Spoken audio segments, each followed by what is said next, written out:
ओम शांति।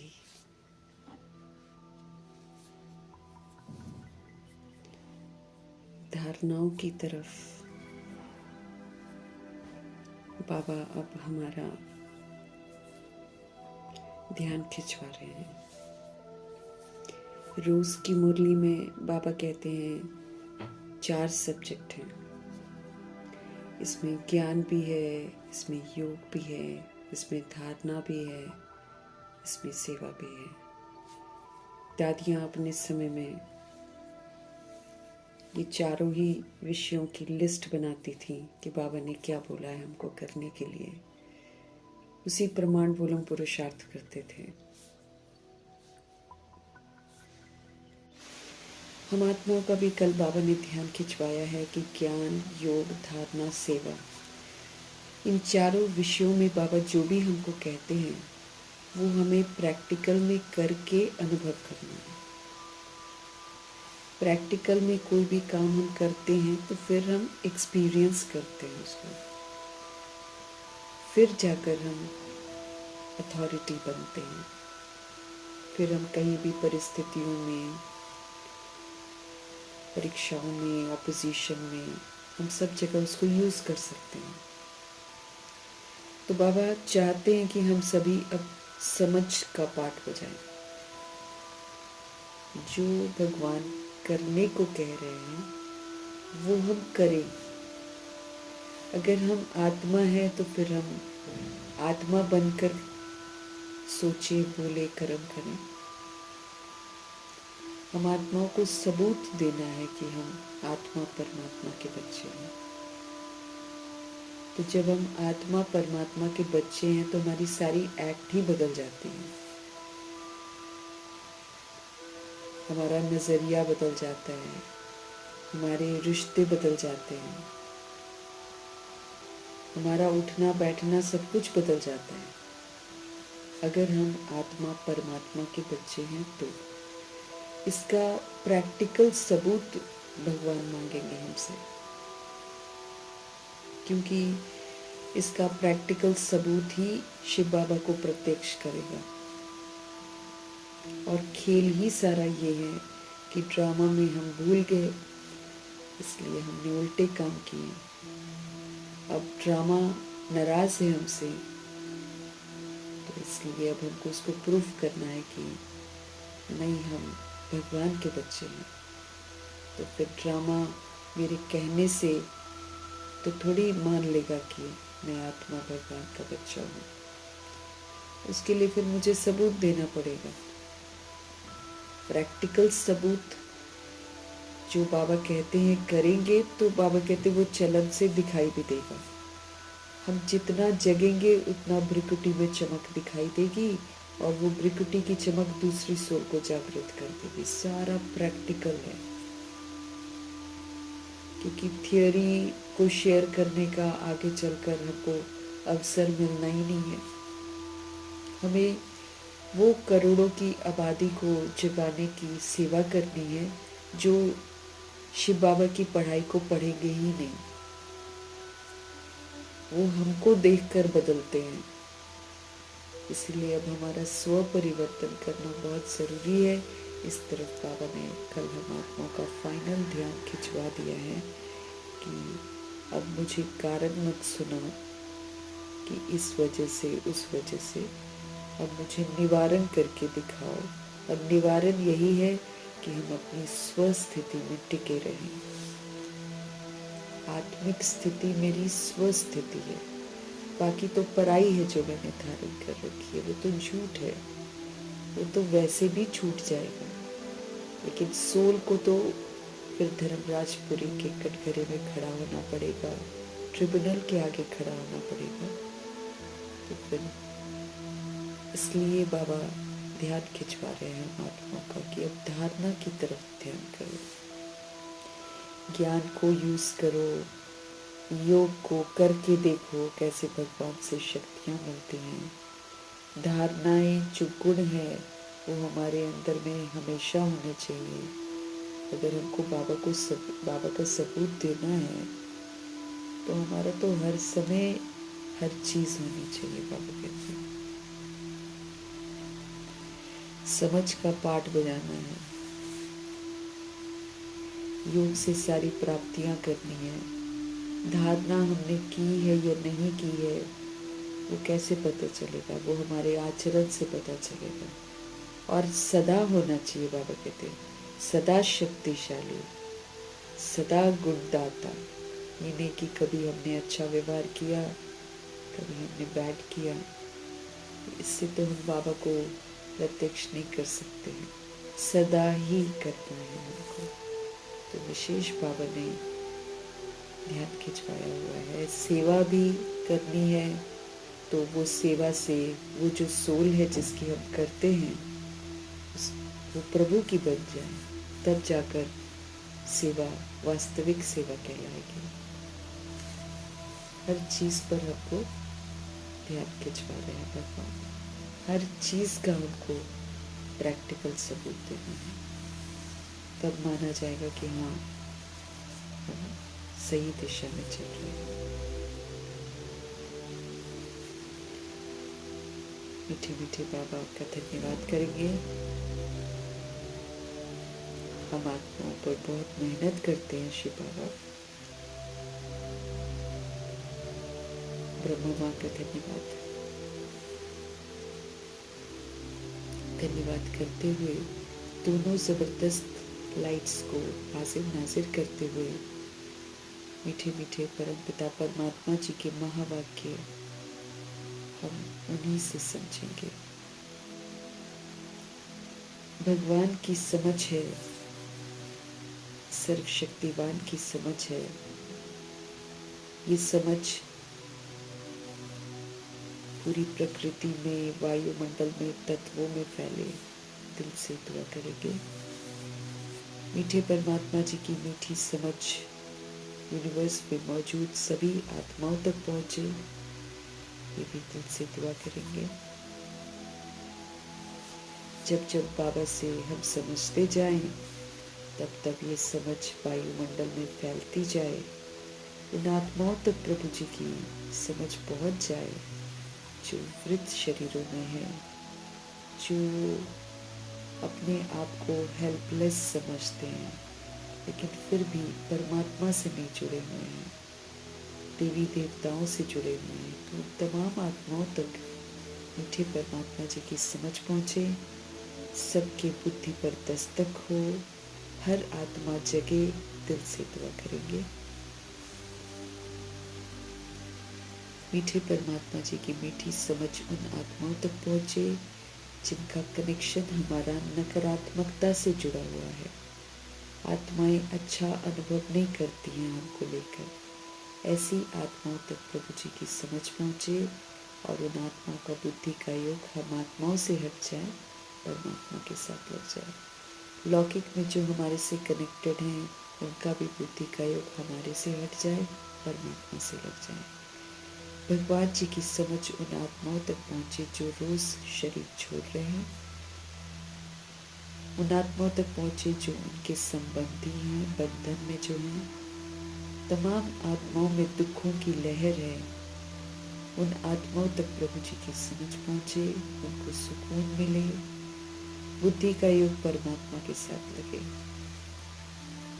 उन आत्माओं तक प्रभु जी की समझ पहुंचे जो गर्भ जेल में प्रवेश कर गए हैं, उन आत्माओं तक पहुंचे जो हॉस्पिटलों में पीड़ित अवस्था में हैं, घरों में पीड़ित अवस्था में हैं। सबका बुद्धि का योग परमात्मा के साथ लगे। उन आत्माओं तक मीठे बाबा की समझ पहुंचे जो प्राकृतिक आपदाओं के शिकार हैं, जो दैहिक हिंसाओं के शिकार हैं, जो तंत्र मंत्र के शिकार हैं, जो माया के शिकार हो गए हैं, जो वाम मार्ग में चले गए हैं, जो जाने की तैयारी कर रहे हैं। तमाम आत्माओं तक मीठे परमात्मा जी की समझ पहुंचे, ये हम सब दिल से दुआ करेंगे। कुमार कुमारियां जो हैं और जो छोटे शरीरों में आत्माएं हैं, ये तो बहुत खतरनाक दौर से गुजरने वाले हैं। तो तमाम आत्माओं का बुद्धि का योग परमात्मा के साथ लगा रहे, आत्माएं सशक्त बने, आत्माएं परमात्मा के साथ जुड़ी रहे और हर जो सिचुएशन आने वाली है उसको पार कर सके। माया के भपकों से ये बची रहे, दिल से हम सब दुआ करेंगे। मीठे बाबा की समझ उन आत्माओं तक पहुंचे जो अपनी संस्था बनाकर बैठ गए हैं, खुद तो गुमराह हैं, दूसरी आत्माओं को भी गुमराह कर रहे हैं। तमाम आत्माओं को सद्बुद्धि आए और सब राइटियस मार्ग पर चले, दिल से दुआ करेंगे। मीठे परमात्मा जी की समझ उन आत्माओं तक पहुंचे जो भिन्न भिन्न सत्ताओं में बटे हुए हैं, भिन्न भिन्न वर्गों में बटे हुए हैं, भिन्न भिन्न मठ पंथों में बटे हुए हैं, जाति के नाम पर, भाषा के नाम पर, राज्य के नाम पर, देश के नाम पर, रंग रूप के नाम पर सब आत्माएं बटी हुई हैं। इन तमाम आत्माओं तक प्रभु जी की समझ पहुँचे, सब में जागृति आए, सब वापस घर चलने के लिए तैयार हो जाएं, दिल से दुआ करेंगे। मीठे परमात्मा जी की समझ उन आत्माओं तक पहुँचे जो इस समय वैश्याएं बन गई हैं, गणिकाएं बन गई हैं, देह के धंधे करती हैं, और जो सोल्स इनसे देह के धंधे करवाते हैं, सब तक शिव बाबा की समझ पहुँचे। मीठे परमात्मा जी की समझ उन आत्माओं तक पहुँचे जो यादव कौरव यवन का अभी पाठ बजा रहे हैं, जो विनाश के निमित्त हैं। उन तमाम आत्माओं तक प्रभु जी की समझ पहुँचे। विनाश तो वो करेंगे ही करेंगे, लेकिन फिर तो सतोगुणी बनेंगे ही बनेंगे, तब वापस घर जाएंगे। इसलिए हम उनके लिए भी दुआएं करते जाएंगे। मीठे परमात्मा जी की समझ उन आत्माओं तक पहुँचे जो इस समय भूत प्रेत आत्मा बनकर भटक रहे हैं, उन आत्माओं तक पहुँचे जो तंत्र मंत्र रिद्धि सिद्धियाँ कर रहे हैं। तमाम आत्माओं तक प्रभु जी की समझ पहुँचे, दिल से हम सब दुआ करेंगे। मीठे प्यारे शिव बाबा की जो समझ है उन आत्माओं तक पहुँचे जो अंग तस्करियाँ कर रहे हैं, जो ह्यूमन फ्लैश, एनिमल फ्लैश खा रहे हैं, सब तामसिक तम प्रधान हो गए हैं, जो तरह तरह के नशे करते हैं, सबके ये जिस्मानी नशे, ये जो जिस्मानी ज़रूरतें पूरी कर रहे हैं वो नशे, इन सारे नशों से मुक्त हो जाएं और सब पर ईश्वरीय नशा चढ़ जाए, दिल से दुआ करेंगे। उन जगहों तक प्रभु जी की समझ पहुँचे, उन लोगों तक प्रभु जी की समझ पहुँचे जहाँ अभी तक पहुँची नहीं है, और अगर पहुँच भी रही है तो उनका बुद्धि का ताला खुल नहीं रहा है। ऐसी जगहों पर भी बाबा की मीठी मीठी समझ पहुँचे। अड़ोसी पड़ोसी इधर उधर जो भी सोल्स है, सभी आत्माएं जो है उनमें बेहद का वैराग आए, परमात्म आकर्षण जागृत हो, सच को जानने की तमन्ना जाग जाए। ऐसे हम सब के लिए प्रभु जी की मुरली समर्पित करेंगे। अपने लिए भी हम दुआ करेंगे कि ये जो फाइनल इशारे और होमवर्क हमको कल मिल गए हैं, सुबह को भी और रात को भी, कि कारण का निवारण करो बाबा। अब कुछ नहीं हमसे सुनेंगे, कारण तरह तरह के आएंगे। वो तो बाबा ने बोला कि पहाड़ जैसे भी आएंगे, पहाड़ जैसे कारण आएंगे, लेकिन हमको निवारण करना है। निवारण करने के लिए 3 विधियों को याद रखना है। आत्मा विधि, सारी बातें ही खत्म हो जाती हैं। परमात्मा ही सब कुछ है, तो परमात्मा विधि। ड्रामा एक खेल है जो हमने खेला है, अनजाने में खेला है, जैसे भी खेला है, लेकिन खेला है। उस पर हम क्या बोल सकते हैं? कुछ भी नहीं बोल सकते हैं। अब उसको सिर्फ करेक्ट कर सकते हैं। तो बिंदी लगाकर, फुल स्टॉप लगाकर हमको करेक्ट करना है। अर्थात कुछ भी हो जाए, हमको अपने स्वधर्म में रहना है, अपने स्वरूप में रहना है, शक्तियों का सहयोग देना है, गुणों का सहयोग देना है, समझ का सहयोग देना है, वरदानों का सहयोग देना है, स्वमानों का सहयोग देना है ना। हर चीज़ का जो खजाने बाबा ने हमको दिए हैं उसका सहयोग देना है हमको, संतुष्ट रहना है हमको, सदा खुश रहना है हमको, कोई भी प्रश्न नहीं करना है, कोई भी किसी का करेक्शन नहीं करना है, कोई भी किसी को देखकर रिएक्ट नहीं करना है, किसी को देखकर हमको रिजेक्ट नहीं करना है, किसी के आकर्षण में नहीं आना है, किसी के विकर्षण में नहीं जाना है ना। हर चीज़ को, ये है सारा निवारण। अचल अडोल, नो क्वेश्चंस नो करेक्शन, ये निवारण है। इसी का निवारण करना है। कारण तो बाबा कहते सारे के सारे आएंगे, लेकिन हमको फुल स्टॉप लगाना है। हमको ज्ञान, योग, धारणा और सेवा, इसका सहयोग देना है सभी आत्मा को, ताकि उनका बुद्धि का योग परमात्मा के साथ लगे।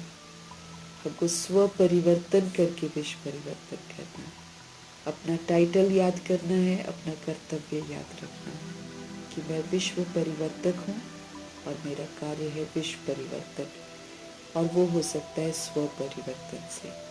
इसीलिए नो क्वेश्चंस। ये होमवर्क हमको फाइनल मिल गया है। इस वर्ष कर लेंगे तो बाबा उसको तथास्तु कर देंगे। उसके बाद तो बाबा ने बोल दिया है कि आगे चलकर आप भी देखेंगे, हम भी देखेंगे कि क्या होगा। इसीलिए अपने पर नज़र रखकर बाबा हमारा ध्यान खिंचवा रहे हैं कि हम सब गंभीरता से अपने आप को परिवर्तन कर लें। आत्मा परमात्मा की संतान हो, इसका सबूत देने के लिए हम सब तैयार हो जाएं। मीठे मीठे बाबा बोले, मीठे बच्चे चुप रहना, ये भी बहुत बड़ा गुण है। इससे आत्मा की शक्ति बढ़ती है। इससे नया हिसाब किताब नहीं बनता है, ऑलरेडी बना रखे हैं हमने। अब हमको चुप रहना है, जैसे ब्रह्मा जी चुप रहते थे, है ना? लड़ने थोड़ी पहुंच जाते थे कि भाई तुमने मुझे ऐसा क्यों कहा। रिटर्न में थोड़ी किसी को कुछ कहते थे। उन्होंने हमेशा मन का मौन रखा, मुख का मौन रखा। मम्मा चुप रहते थे। सिर्फ ज्ञान के बारे में चर्चा है, उसके लिए तो घंटों बोल लेते हैं, लेकिन बाकी और सब जगह चुप रहते हैं। तो ये चुप रहना है ना। ऐसे तो 36 गुण हैं, 7 गुण हैं, लेकिन उसके अतिरिक्त भी बहुत सारे गुण हैं, जिसमें से आज बाबा हमको बोल रहे हैं चुप रहना है। चुप रहना भी बहुत बड़ा गुण है। तुम चुप रहकर बाप को याद करते रहो, जैसे गुलजार दादी करते हैं ना, कि थोड़ा भी टाइम मिला बस मुरली पढ़ना शुरू, याद में रहना शुरू। बाबा कहते हैं तुम चुप रहकर बाप को याद करते रहो तो तुम्हारी बहुत कमाई जमा हो जाएगी। 2500 वर्षों की कमाई, ब्रह्मा जी ने तो पूरे कल्प की कमाई कर ली। इसलिए आखिरी जन्म में भी उनमें बहुत सारी विशेषताएं थी, लेकिन कम से कम 2500 वर्ष की राजधानी के लिए तो हमको सच्ची कमाई जमा करनी है। तो वही कल वाली बात पर आ गए हैं बाबा। कारण का निवारण क्या है?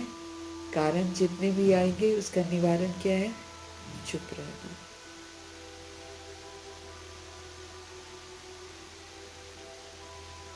कुछ भी होता रहे दुनिया में, हमको चुप रहना है। जैसे दादी जान की कहती है ना कि जब बाबा इंटरफियर नहीं कर रहे हैं, बाबा देख ही तो रहे हैं कि क्या हो रहा है दुनिया में, तो जब बाबा इंटरफियर नहीं करते हैं तो हम आप कौन हैं इंटरफियर करने वाले? सब कुछ देख रहे हैं बाबा, कैसी दुनिया अच्छी अच्छी बन गई है, देख रहे हैं। कोई किसको मार रहा है, कोई किसको मार रहा है, देख रहे हैं। लेकिन बाबा बीच में जाते थोड़ी हैं। क्यों?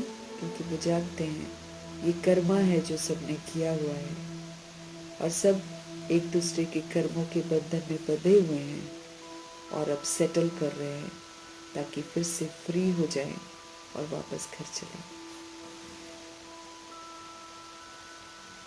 तो जैसे ब्रह्मा जी ने मुख का मौन रखा, मन का मौन रखा, ऐसे हमको भी समझ मिल रही है कि हमें भी चुप रहना है। जैसे बाबा का छोटा रथ गुलजार दादी, उन्होंने भी सबूत दिया है चुप रहना है। फिर चाहे आपको धरती हिलाए, फिर चाहे आपको पानी हिला दे, चाहे गरीबी आ जाए, चाहे कुछ भी हो जाए, चुप रहना है। चुप रहना भी बहुत बड़ा गुण है। बाबा कहते हैं तुम चुप रहकर क्या करो, बाप को याद करते रहो तो तुम्हारी बहुत कमाई जमा हो जाएगी। तो कमाई जमा करने का टाइम आ गया है ना। सच्ची कमाई जमा करते हैं हम सब।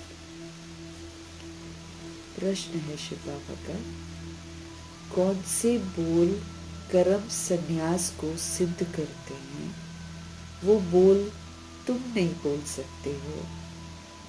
कौन से बोल हैं जो कर्म संन्यास को सिद्ध कर देते हैं और वो बोल तुम नहीं बोल सकते हो? उत्तर है मीठे बाबा का, ड्रामा में होगा तो कर लेंगे। बाबा कहते ये तो कर्म संन्यास हो गया। जैसे सन्यासी करते हैं, वो खुद कमाते थोड़ी हैं, इधर उधर से दीक्षा लेते हैं और अपना खान पान चलाते हैं। पहले वाले सन्यासी तो नहीं है कि जंगलों में रह गए, जंगलों में जो फल होते थे वही खाते थे। अब तो अच्छा अच्छा खाते हैं, नाम के सन्यासी हैं। अब तो गाड़ियों में घूमते हैं, बंगलों में रहते हैं। तो कर्म संन्यास करते हैं सन्यासी। अगर हम सब कुछ बाबा से सुनकर ये कहते हैं कि ड्रामा में होगा तो हम कर लेंगे, तो बाबा कहते हैं ये तो फिर कर्म संन्यास कर रहे हो कि कर्म ही नहीं करेंगे। तुम्हें कर्म तो जरूर करना है और श्रीमत हमको सिखाती है कि कर्म कैसे करते हैं। श्रीमत हमको सिखाती है कि हमें क्या सोचना है। जैसे कल बाबा बोल रहे थे ना कि तुमको ये कॉन्सेप्ट क्लियर होना चाहिए कि क्या करना है और क्या नहीं करना है। चलो पहले तो हम नहीं जानते थे, अब तो हमको रोज समझ मिल रही है।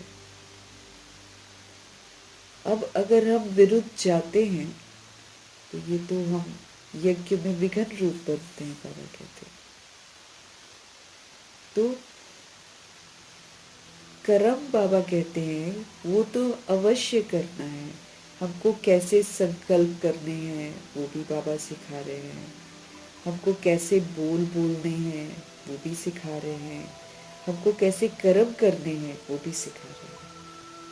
संकल्प के लिए हमको बोलते हैं कि अपनी मनसा को तुम निराकारी बना दो, तो तुम सब हमेशा सतोगुणी संकल्प करोगे। वाचा को बाबा बोलते हैं अपनी वाचा में हमारे अहंकार आ जाता है। अब बाबा कहते हैं वाचा में आपके अहंकार नहीं होना चाहिए।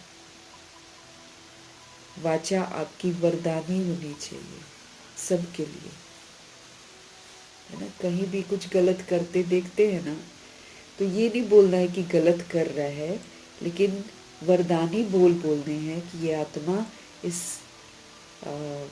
बंधन से मुक्त हो जाए, इस बुराई से मुक्त हो जाए। वरदानी बोल। अगर हम कुछ और बोलते हैं फिर हम उस सोल को श्रापित कर देते हैं। अब बाबा हमको कह रहे हैं कि हमको हील करना है। सिस्टम तो बिगड़ गया है, तो वो सिस्टम जो बिगड़ा है उसमें योगदान तो हमने ही दिया हुआ है। बाबा तो स्पष्ट बोलते हैं कि तुम बिगड़े हो तो जग बिगड़ा है। तो फिर जब हम बिगाड़ने वाले हैं, हम कुछ बोल सकते हैं क्या? हम यही कर सकते हैं ना कि ठीक करने की दुआएं दे सकते हैं, हम शुभ भावना शुभकामना दे सकते हैं, ये हम कर सकते हैं। बाकी हम क्वेश्चन करेक्शन तो कर ही नहीं सकते। तो कर्म निर्विकारी होने चाहिए, बाबा कहते हैं। हमारे कर्मों में कहीं भी विकार नहीं होना चाहिए। तो श्रेष्ठ कर्म करने बाबा हमको सिखा रहे हैं। तो बाबा कहते हैं तुम्हें कर्म तो जरूर करने हैं, बिना पुरुषार्थ के तो पानी भी नहीं मिल सकता। वो भी हमको उठना है, ग्लास लेना है, पानी लेना है, तो पुरुषार्थ तो हमको करना ही पड़ता है ना। तो बाबा कहते हैं बिना पुरुषार्थ के तो पानी भी नहीं मिल सकता, इसलिए ड्रामा कहकर छोड़ नहीं देना कि जो ड्रामा में होगा वो हो जाएगा। नई राजधानी में ऊंच मर्तबा पाना है तो भगवान जी कहते हैं खूब पुरुषार्थ करो। सारा समय हमारा खूब पुरुषार्थ में जाना चाहिए, क्योंकि बाबा ने क्या बोला हमको, 90% तीव्र पुरुषार्थ करो। 90% तीव्र जितना भी हमको समय है ना अभी, उसमें बाबा ने बोला 90% तीव्र पुरुषार्थ करो। तो 10% मैं उसमें ऐड कर दूंगा मार्क्स। और 90% तीव्र पुरुषार्थ का मतलब बाबा ने बोला एक भी गलती नहीं होनी चाहिए, एक भी। इसीलिए कल बार बार बोला ना बाबा ने, कारण मत सुनाओ मुझे, कारण का निवारण करो। श्रीमत पर चलना मतलब निवारण करना। खूब पुरुषार्थ करो, बाबा कहते हैं। अगर आपने नई राजधानी में जाना है और अगर आपने ऊंच मर्तबा प्राप्त करना है। ओम शांति। पहले पहले बच्चों को सावधानी मिलती है कि बाप को याद करो और वर्षे को याद करो। ये सावधानियां हैं जो आपको मिलती हैं। पहले पहले बच्चों को सावधानी मिलती है कि बाप को याद करो और वर्षे को याद करो। समझ देते हैं कि हम आत्मा हैं, आत्मा का संसार परमात्मा है। हमारी लाइफ ही चेंज हो जाती है इस स्मृति से। ये सच्चाई है कि हम सोल्स हैं, निराकार है, निराकार धाम से आए हैं। और ये सच्चाई है कि हम निराकार परमात्मा की संतान हैं और निराकार परमात्मा ही हम आत्माओं का सब कुछ है। इसलिए देह के जितने संबंध हैं वो एक रोल है, उसमें से कोई भी मेरा नहीं है। रोल है ना, वो तो ड्रामा में एक्टिंग है हमारी। उसमें से कोई भी रिश्ता मेरा नहीं है। ये मृत्यु बताती है हर बार। जब सोल बॉडी छोड़ती है उसको रियलाइजेशन होता है कि मेरा कोई नहीं है। जब तक वो देह में होती है तब तक वो सोचती है ये मेरा है, ये मेरा है, ये मेरा है। बाबा कहते तुम्हारी तो देह भी तुम्हारी नहीं है जिसका तुम इतना अभिमान करते हो, फिर संबंधों का अभिमान करते हो, फिर दौलत का अभिमान करते हो, फिर जो भी तुम अपना बनाते हो उसका तुम अभिमान करते हो, मेरा है, मेरा है। प्रॉपर्टी खरीदते हैं उसका अभिमान करते हैं, मेरा है, मेरा है। लेकिन जिसकी मृत्यु होती है वो ये बताकर आता है कि कुछ भी मेरा नहीं है। कितना सुंदर उस दिन बुद्धा का लिखा हुआ था कि वसीयत जब तुम लिखते हो, भले करोड़ों की वसीयत हो तुम्हारी, है ना, वसीयत जब तुम लिखते हो तो उसमें एक है जिसका उस पर कोई हक नहीं होता है, और वो है तुम जो लिख रहे होते हो, तुम्हारा ही उस पर कोई हक नहीं है। तुम दूसरे के नाम पर लिख रहे हो ना, तो फिर मेरा मेरा क्या रह जाता है? सब कुछ तो छोड़कर ही जाते हैं। तो जब हमको समझ मिलती है कि हम आत्मा है, हम परमात्मा के बच्चे हैं, और जब ये समझ हमारी चित्त पर बैठ जाती है, तो हमारा तो संसार ही बदल जाता है। देह का संसार बहुत बड़ा लंबा चौड़ा है, लेकिन आत्मा का संसार बहुत छोटा है। एक ही है शिव बाबा, हाँ, हमारा वही है हमारा बस। तो हमको सावधानी मिल रही है कि अब तुम सिर्फ मुझे याद करो। बाबा को याद करेंगे तो प्राप्तियां ही प्राप्तियां। जैसे कल बाबा बोल रहे हैं, अनुभव की अथॉरिटी नहीं बन रहे हो तुम लोग, ज्ञान पढ़ रहे हो, है ना? लेकिन योग जो है उसको भी तुम अनुभव थोड़ी कर रहे हो। अगर तुम अनुभव करो तो तुम्हारे पास तो सारी पावर्स आ जाएं, तुम एकदम फुल चार्ज हो जाओ, तुम एक अवेकेंड सोल बन जाओ, तुम्हारी अवस्था शंकर जैसी बन जाए, स्मृति स्वरूप नष्ट न हो। ये प्राप्तियां हैं। ज्ञान मिला, समझ मिली, तो अब समझ से पाठ बजाना है कि मैं सोल हूं, सोल समझ कर पाठ बजाना है। धारणा ये सारी बाबा कहते हैं हमारे आचरण में होनी चाहिए, ताकि वो हमारे व्यवहार में आए, और सदा आए। बाबा ने बोला है सबके साथ मेरा व्यवहार अच्छा हो, सत्यता और दिव्यता का प्रूफ देना है ना कि मैं भगवान का बच्चा हूं। कहाँ से हमको ताकत मिलेगी? बाबा को याद करने से ताकत मिलेगी। बाबा को याद करने से बुद्धि का ताला पूरा खुलेगा। अभी पूरा नहीं खुला है, जिस दिन पूरा खुल जाएगा उस दिन हम शंकर की अवस्था में आ जाएंगे। पूरा कहाँ खुला है, धीरे धीरे खुलता है। अब जब से हम बाबा से ज्ञान समझ रहे हैं ना, तब से अब तक देखो धीरे धीरे ही तो खुला है। शुरू में तो हम दूसरों को देख रहे थे, अब समझ में लिया कि खुद को देखना है, तो धीरे धीरे खुल रहा है ना।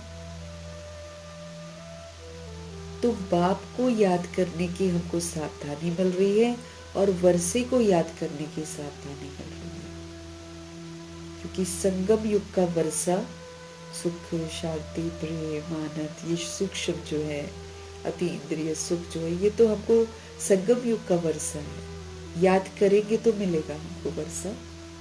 फिर जितना हम यहाँ पर सूक्ष्म करते हैं, उतना फिर हमारी स्थूल प्रारब्ध भविष्य के लिए तैयार होती रहती है। तो हमको सावधानी मिल रही है कि बाप को याद करो और वर्षे को याद करो।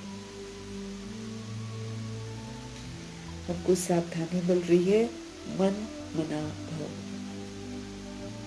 अब मन शिव पिता परमात्मा में लग जाए, ताकि इसका भटकना अब बंद हो जाए। ये अक्षर भी व्यास ने लिखा है। कौन सा? मन मना भव। बाबा तो उसका अर्थ बताते हैं, बाकी ये अक्षर व्यास जी ने लिखा है, गीता जब लिखी है। संस्कृत में तो बाप ने समझाया ही नहीं है, हाँ, क्योंकि संस्कृत तो सबको समझ में आएगी नहीं। बाबा तो बहुत इजी लैंग्वेज यूज करते हैं, हिंदी, ताकि सब लोग समझ जाए। उसमें भी देखो कुछ एरियाज नहीं समझ पाते हैं, कर्नाटका है ना, तो साउथ जो है नहीं समझ पाता है, तो उनके लिए फिर उन्हीं की भाषा में मुरलियाँ निकलेंगी। तो संस्कृत में तो बाप ने समझाया नहीं है, बाप तो हिंदी में ही समझाते हैं। बच्चों को कहते हैं कि बाप को और वर्षे को याद करो। बच्चों को कहते हैं कि बाप को और वर्षे को याद करो। ये सहज अक्षर है कि हे बच्चों मुझ बाप को याद करो। और किसी को याद करने से हमको कुछ मिलेगा नहीं, उल्टा हम दुर्गति में चले जाएंगे। अगर हम किसी और को याद करेंगे तो अपनी दुर्गति हो जाएगी, क्योंकि सब इस समय दुर्गति में है। और अलौकिक में भी हमको किसी को याद नहीं करना है। वो तो बाबा कहते ब्रह्मा जी को भी याद नहीं करना है, उनको कर्मा में फॉलो जरूर करना है, उनका रिगार्ड पूरा रखना है। तो हमारे शिव बाबा का रथ है, हमारा बिग ब्रदर है, रिगार्ड तो पूरा रखना है, लेकिन याद एक बाबा को ही करना है। तो बच्चों को कहते हैं कि बाप को और वर्षे को याद करो। ये सहज अक्षर है कि हे बच्चों मुझ बाप को याद करो। लौकिक बाप ऐसे कभी नहीं कहेगा कि हे बच्चों मुझ अपने बाप को याद करो। शरीर का बाप बोलेगा क्या? नहीं बोलेगा। ये है सारी नई बातें जो बाबा आकर आपको समझाते हैं। बाप कहते हैं हे बच्चों मुझ अपने निराकार बाप को याद करो। मैं भी निराकार आत्मा, मेरा बाबा भी निराकार परमात्मा। तो अब हम निराकार आत्माओं को निराकार परमात्मा का फरमान है कि मुझे याद करो। निराकार आत्मा अकेली है, चाहे वो कितना भी बड़ा परिवार बना ले, देह के भान और अभिमान कितना भी बड़ा बना ले, निराकार आत्मा का उसमें से कोई भी नहीं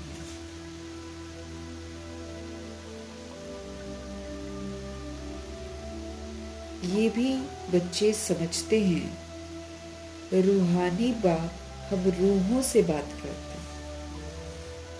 अब समझते हैं ना, हम रूहों के पिता, हम रूहों से बात कर रहे हैं। घड़ी घड़ी बच्चों को कहना कि बाप को याद करो ये शोभता नहीं है ना। हम याद न करें और बाबा रोज रोज हमें बोलते रहे मुझे याद करो, मुझे याद करो, मुझे याद करो। क्यों कह रहे हैं? क्योंकि वो देख रहे हैं कि बच्चे याद नहीं कर रहे। हम उन्हें याद करें, उसमें मेरा फायदा है, उसी में मेरा कल्याण है, इसलिए वो बोल रहे हैं, वरना उनको क्या है। हम उन्हें याद करेंगे तो उनको कोई फायदा थोड़ी हो रहा है, हमारे अच्छे के लिए बोल रहे हैं। लेकिन फिर भी उनको लग रहा है ना कि घड़ी घड़ी बच्चों को कहना कि बाप को याद करो ये शोभता नहीं है। जबकि बच्चे जानते हैं कि हमारा फर्ज है रूहानी बाप को याद करना, तभी तो हमारे विक्रम विनाश होंगे। 63 जन्म देह के भान और अभिमान में हमने पाठ बजाया। देह के भान में आना भी पाप कर्म है आत्मा के लिए।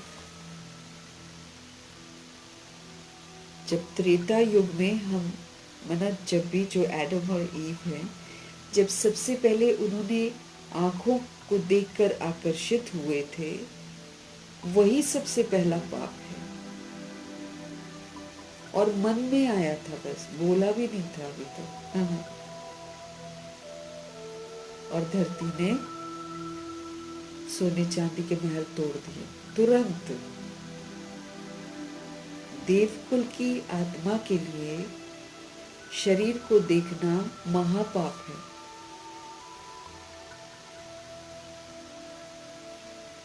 महापाप। और ये हमको बहुत आदत पड़ गई है, ये हमारी आंखें क्रिमिनल बन गई हैं। ये देह को ही देखती हैं, जल्दी से देह को देखती हैं, देह की हरकतों को देखती हैं, तो ये हम क्राइम करते हैं।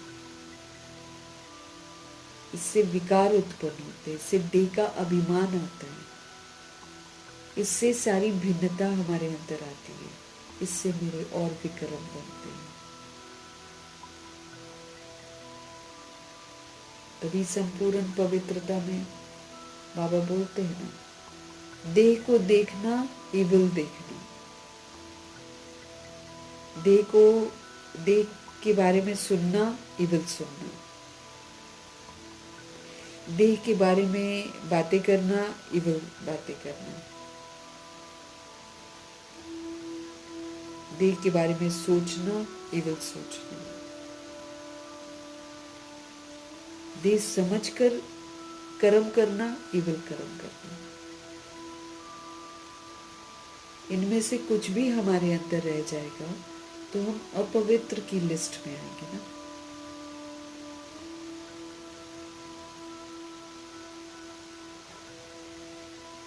जबकि बच्चे जानते हैं कि ये हमारा फर्ज है कि अब हम अपने रूहानी बाप को याद करें, बाकी सब छोड़े बुद्धि से। क्यों?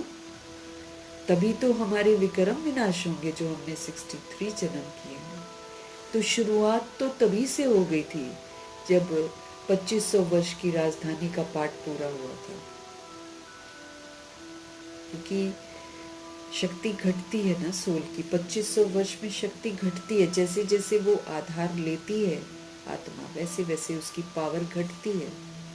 तो उसने 20 शरीर लिए और तो उसकी अवस्था तो थोड़ी कम होगी ना, इसीलिए उसके बाद जो तथास्तु का स्टैम्प था वो खत्म हो गया, तो आंखें दिख गई, ब्रिकुटी में देखती है ना। सतयुग त्रेता युग की सोल्स ब्रिकुटी में देखती है, और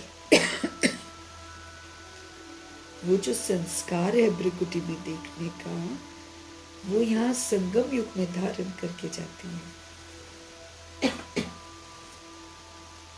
अब मम्मा बाबा दादियाँ जिन्होंने 14 वर्ष की तपस्या की है, ये तो ब्रिकुटी में ही देखते हैं, ये बॉडी नहीं देखते। तो इन्होंने संस्कार बनाए हुए हैं ब्रिकुटी में देखने के। तो वो जो संस्कार बनाए थे, तथास्तु जो हो गया था, उसका जो 2500 वर्ष का पीरियड था वो खत्म हो गया। तो ब्रिकुटी से सबसे पहले उनकी नजरें जो हैं शरीर की आंखों पर पड़ी, और मुख से निकला सुंदर है।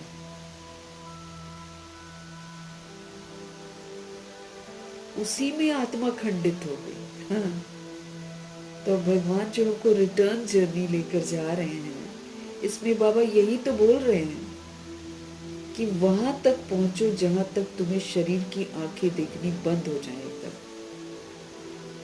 बॉडी की तो बात ही छोड़ दो, आंखें भी दिखनी नहीं चाहिए।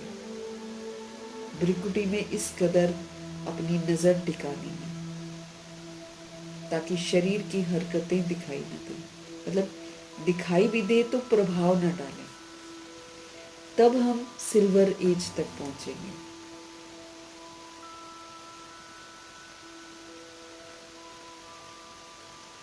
तो जबकि बच्चे जानते हैं कि हमारा फर्ज है रूहानी बाप को याद करना, तभी तो विक्रम हमारे विनाश होंगे जो हमने 63 जन्म कर रखे हैं। क्योंकि फिर आंख देखी, उसके बाद फेस देखा, उसके बाद कलयुग में तो अब शरीर ही देखते हैं।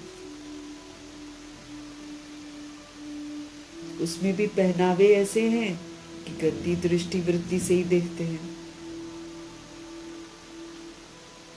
शूद्र मतलब क्या हो जाता है ना, शूद्र पैरों में आ जाता है। जब आप शूद्र बनते हैं ना, तो हमारी दृष्टि वृत्ति ना बिल्कुल नीचे गिर जाती है, पैरों तक आ जाती है। इसीलिए बॉडी को पूरा ही देखते हैं और गंदी दृष्टि से देखते हैं। तो ये चीजें हमको क्रिमिनल बनाती हैं। ये तो हमको धर्मराजपुरी के कटघरे में खड़ा कर देंगे।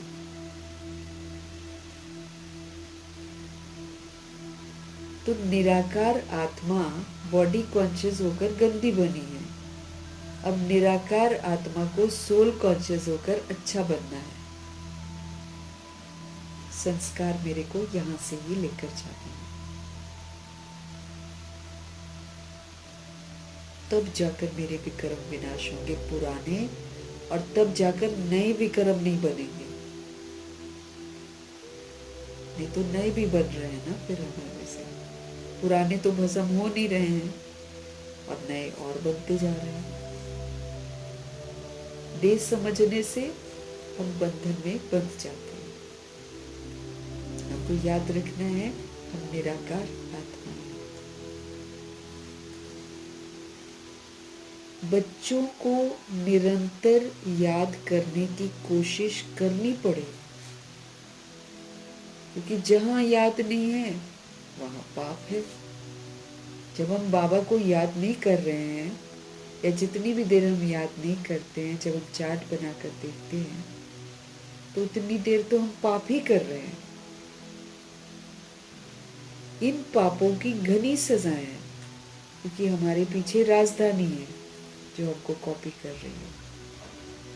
उनकी भी सजा हम खाएंगे।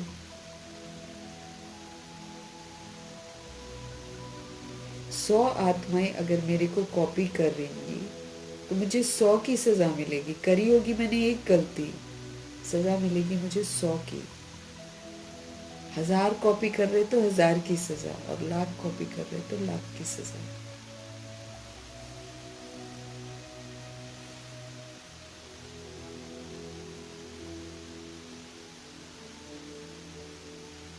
बच्चों को निरंतर याद करने की कोशिश करनी पड़े। इस समय कोई निरंतर याद कर ना सके, टाइम लगता है। रोज रोज प्रैक्टिस करेंगे तभी तो आएगा ना दिमाग इधर की। वैराग पहले आना चाहिए हमको। वैराग एक रियलाइजेशन कि कुछ भी मेरा नहीं है। वो जो मरने के बाद, हम शरीर को छोड़ने के बाद जो रियलाइज करते हैं, वो हमें जीते जी रियलाइज करके इससे न्यारा हो जाना है। निमित्त मात्र यूज करना है, लेकिन कहीं भी उसमें मेरा पन्ना हो कि ये मेरा है, क्योंकि इस धरती का कुछ भी मेरा नहीं है। कुछ नहीं, ये तो विस्मृति है। इसलिए लोग पानी बांट रहे हैं और एरियाज अपने अपने बांट रहे हैं और लड़ रहे हैं।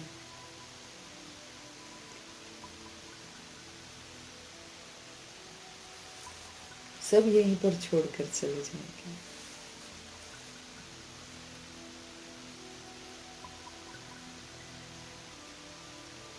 ये बाबा कहते हैं, कौन? ब्रह्मा जी कहते हैं मैं भी निरंतर याद नहीं कर सकता हूँ, ताकि हम लोग दिल शिकस्त ना हो जाए ना, इसलिए बोलते। वो तो बहुत अटेंशन रखते थे, वो तो व्यस्त ही रहते थे ना ज्ञान योग धारणा सेवा में, लेकिन हम लोग भूल जाते हैं। इसलिए थोड़ा सा हम लोग को भी सपोर्ट कर लेते हैं और बोलते हैं कि ये बाबा कहते हैं मैं भी निरंतर याद नहीं कर सकता हूँ। वो अवस्था पिछाड़ी में ठहरेगी, शंकर की अवस्था।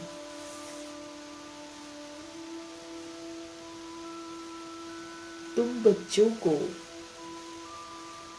पहला पुरुषार्थ बाप को याद करने का ही करना है। ये पहला पुरुषार्थ है। इसी से हमको ज्ञान समझ में आएगा, इसी से योग की प्राप्तियां होंगी, इसी से हमको धारणा होगी, और इसी से एक्यूरेट वास्तविक सेवा होगी।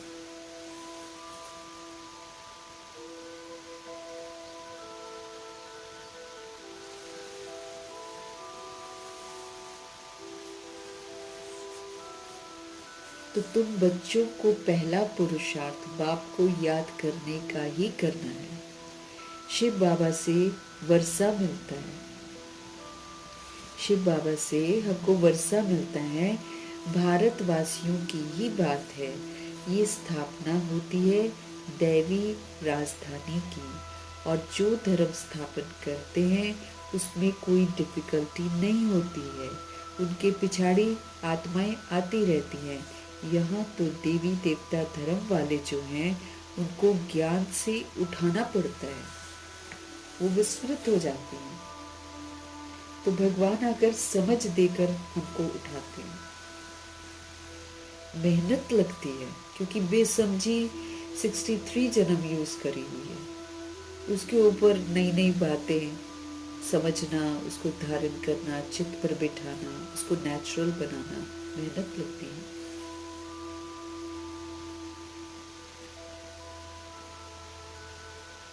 गीता भागवत शास्त्रों में ये नहीं है कि बाप संगम पर राजधानी स्थापन करते हैं, क्योंकि वो तो मनुष्यों ने लिखी है। मनुष्य सत्य तो बता ही नहीं सकते हैं, परमात्मा स्वयं आकर अपना सत्य बताते हैं। तो गीता भागवत शास्त्र जो दुनिया में लिखा गया है उसमें ये नहीं लिखा हुआ है कि बाप संगम पर राजधानी स्थापन करते हैं।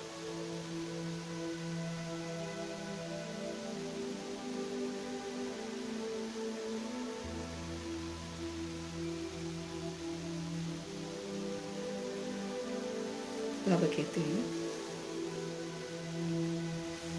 गीता में लिखा है कि पांडव पहाड़ों पर चले गए, प्रलय हुई आदि आदि, ऐसे बताते हुए कि पांडव पहाड़ों में गए और वहां पर गल मरे। हाँ, और प्रलय हुई वगैरह वगैरह। अब बाबा बताते हैं कि वास्तव में ये बात तो है ही नहीं। अब उसमें तो महाभारत की लड़ाई भी दिखाते हैं और उसमें कितनी दंत कथाएं बना रखी हैं। कहेंगे कुरुक्षेत्र में लड़ाई हुई थी और दिखाते हैं कि वहाँ पर जाओगे तो आवाज़ें आती हैं और फिर वहाँ जाओगे तो वहाँ की जो रेत है वो रेड है, खून से लगभग। सारा झूठ झूठ बना रखा है। जितनी सेना का विवरण कर रखा है गीता में, उतनी सेना तो वहां पर आ ही नहीं सकती है। एक कुरुक्षेत्र के मैदान में उतनी सेना कहाँ से आ जाएगी? ऐਵੇਂ दंत कथाएं लिख रखे हैं। तो बाबा तो आकर बोलते सारी दुनिया ही कुरुक्षेत्र का मैदान है और सारी दुनिया पर लड़ाइयां लगनी है। सब भाई भाई। अब हम लोग क्या है? आत्मा भाई भाई है ना। तो भाई भाई ही तो एक दूसरे के देह को मारेंगे। तो महाभारत क्या है? भाई भाई की लड़ाई है, लेकिन उसमें कौरव और पांडव दिखाते हैं। बाबा आकर बताते हैं कि पांडव वो जो भगवान से सच्ची प्रीत रखकर अपने आप को देह अभिमान से मुक्त करते हैं। तो इन्होंने दिखा दिया कि वो गल मरे, ऊंची पहाड़ी पर गए, गल मरे। अब ऊंची पहाड़ी उनकी ऊंची स्थिति को दर्शाता है और गल मरना उनके देह अभिमान को खत्म जो होता है ना, उसको दर्शाता है।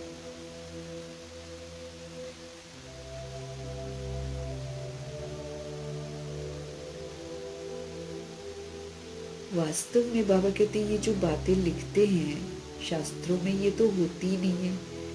तुम अब पढ़ रहे हो हम सभी अभी पढ़ रहे हैं बाबा से भविष्य 21 जन्मों के लिए। एक जन्म हमारा संगम, इसमें हम सब कुछ समझते हैं, श्रीमत पर चलते हैं और 20 जन्मों की हम प्रारब्ध बनाते हैं। और स्कूलों में यहाँ के लिए ही पढ़ाते हैं बस। अब सपोज करो पढ़ा, अभी जॉब लगा, कितने सारे ऐसे हो रहे हैं आजकल। तो पढ़ा, जॉब शुरू की और सुसाइड कर लिया, या फिर किसी ने उसको मार दिया। ऐसे यूथ का आजकल बहुत ज़्यादा वो चल रहा है ना, गुस्सा आता है तो मार देते हैं जान से। तो ये सारा जो है ये देह के अभिमान में सारी बुराइयां हमने धारण कर ली हैं। तो अब इन पर जीत पहननी है। तो ये जो स्कूल दुनिया के स्कूल है, ये तो पढ़ो, लेकिन मृत्यु हो गई तो पढ़ाई वहीं पर खत्म। अब कई है बहुत पैसा लगा रहे हैं, आईआईटी वगैरह में इंजीनियरिंग करवाते हैं और देखते हैं कि जॉब लगती है, उसने शरीर छोड़ दिया, तो अब जो उसने पढ़ा है वो उसके साथ थोड़ी जाएगा। अगला जन्म फिर से पढ़ो। तो जो दुनियावी पढ़ाई है वो इसी जन्म के लिए है, लेकिन जो ईश्वरीय पढ़ाई है ये तो 2500 वर्ष की राजधानी के लिए सच्ची कमाई कर रहे हैं। और स्कूलों में यहाँ के लिए ही पढ़ाते हैं। साधु संत आदि जो भी हैं वो भविष्य के लिए ही पढ़ाते हैं, क्योंकि वो समझते हैं कि हम शरीर छोड़कर मुक्ति धाम में चले जाएंगे, ब्रह्म में हम वहीं पर लीन हो जाएंगे, आत्मा परमात्मा में मिल जाएगी। ये सन्यासियों की और जो साधु संत है ना, इनकी सोच ऐसी चलती है। आत्मा परमात्मा में मिल जाएगी तो ये क्या हो गया, भविष्य के लिए हो गया। परंतु भविष्य के लिए पढ़ाने वाला एक ही रूहानी बाप है।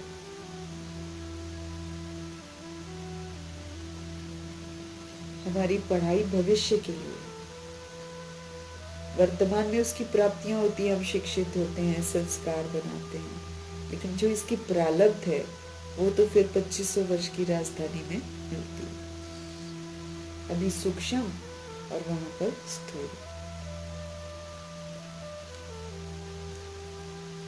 तो बाबा कहते परंतु भविष्य के लिए पढ़ाने वाला वो तो एक ही रूहानी बाप है, दूसरा कोई भी नहीं, कोई नहीं कर सकता शिव बाबा की तरह ना।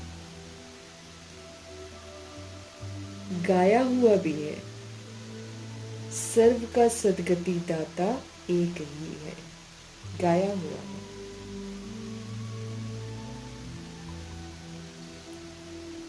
गाया हुआ है, सर्व का सदगति दाता एक ही है, वो तो सब अयथार्थ हो जाते हैं। एक ही है जो सदगति करते हैं। बाकी दुनिया में उसको बना लिया गुरु, उसको बना लिया, तो वो तो बाबा कहते वो तो अयथार्थ हो जाता है, इनएक्यूरेट है वो तो। ये बाप ही आकर समझाते हैं, वो भी साधना करते रहते हैं, ब्रह्म में लीन होने की साधना करते हैं। ब्रह्म क्या है, जहाँ रहने का स्थान है, वो सोचते वहां जाकर हम लीन हो जाएंगे।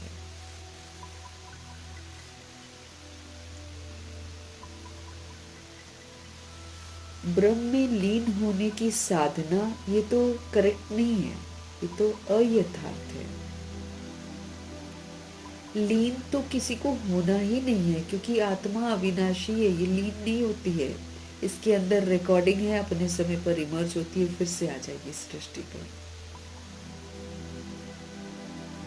लीन तो किसी को होना ही नहीं है। बाबा कहते हैं ब्रह्म महतत्व कोई भगवान नहीं है, रहने का जो स्थान है उसको भगवान थोड़ी कहेंगे।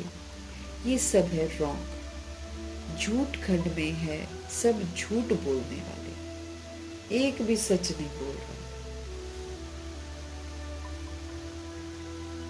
फिर चाहे कोई संत महात्मा हो यहाँ पर या सन्यासी हो, सब झूठ बोल रहे हैं, क्योंकि सब अपने को देह समझ रहे हैं। तो देह समझना अपने आप में झूठ है, तो उससे रिलेटेड सारी बातें झूठी तो होगी। बाबा कहते ये है ही झूठ खंड, सब झूठ बोलने वाले हैं यहाँ पर। सच खंड में है सब सत्य बोलने वाले, क्योंकि वहां सब अपने को आत्मा समझते हैं तो सच बोलते हैं। यहाँ हम सभी अपने आप को शरीर समझते हैं तो झूठ बोलते हैं।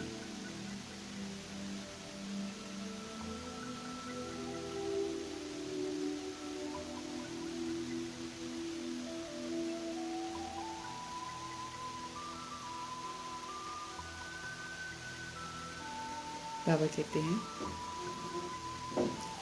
सचखंड में है सब सत्य बोलने वाले। तुम और वो सत्य हम कहाँ से सीखते? अभी सत्य परमपिता परमात्मा से सच बोलना सीखते हैं। तुम जानते हो सचखंड भारत में था, अभी झूठ खंड बन गया है। बाप भी भारत में ही आते हैं, शिव जयंती मनाते हैं ना, परंतु ये थोड़ी जानते हैं कि शिव ने आकर भारत को सचखंड बनाया है। ये कोई नहीं जानते। शिव जयंती में तो शिव की और पार्वती की शादी करा देते हैं, हाँ। बाकी ये थोड़ी जानते हैं कि भगवान जी भारत में आते हैं और फिर इसको स्वर्ग बनाते हैं। कि शिव ने आकर भारत को सचखंड बनाया है, ये तो कोई नहीं जानते। वो तो समझते हैं कि आता ही नहीं है। वो तो समझते हैं कि वो तो नाम रूप से न्यारा है, सिर्फ महिमा जो गाते हैं कि पतित पावन है, ज्ञान का सागर है। सो ऐसे ही तोते मिसल कह देते हैं। महिमा भी जो करते हैं ना, तोते मिसल करते हैं। जैसे तोता रटता है, बोलता है, वही चीज कर भी रहा होता है, वही चीज बोलता भी है, क्योंकि उसको जो सिखा दो वो रट लेता है। तो बाबा कहे भगवान को भी महिमा करते हैं कि वो पतित पावन है, वो ज्ञान का सागर है, लेकिन वो है कैसा ये नहीं समझते हैं।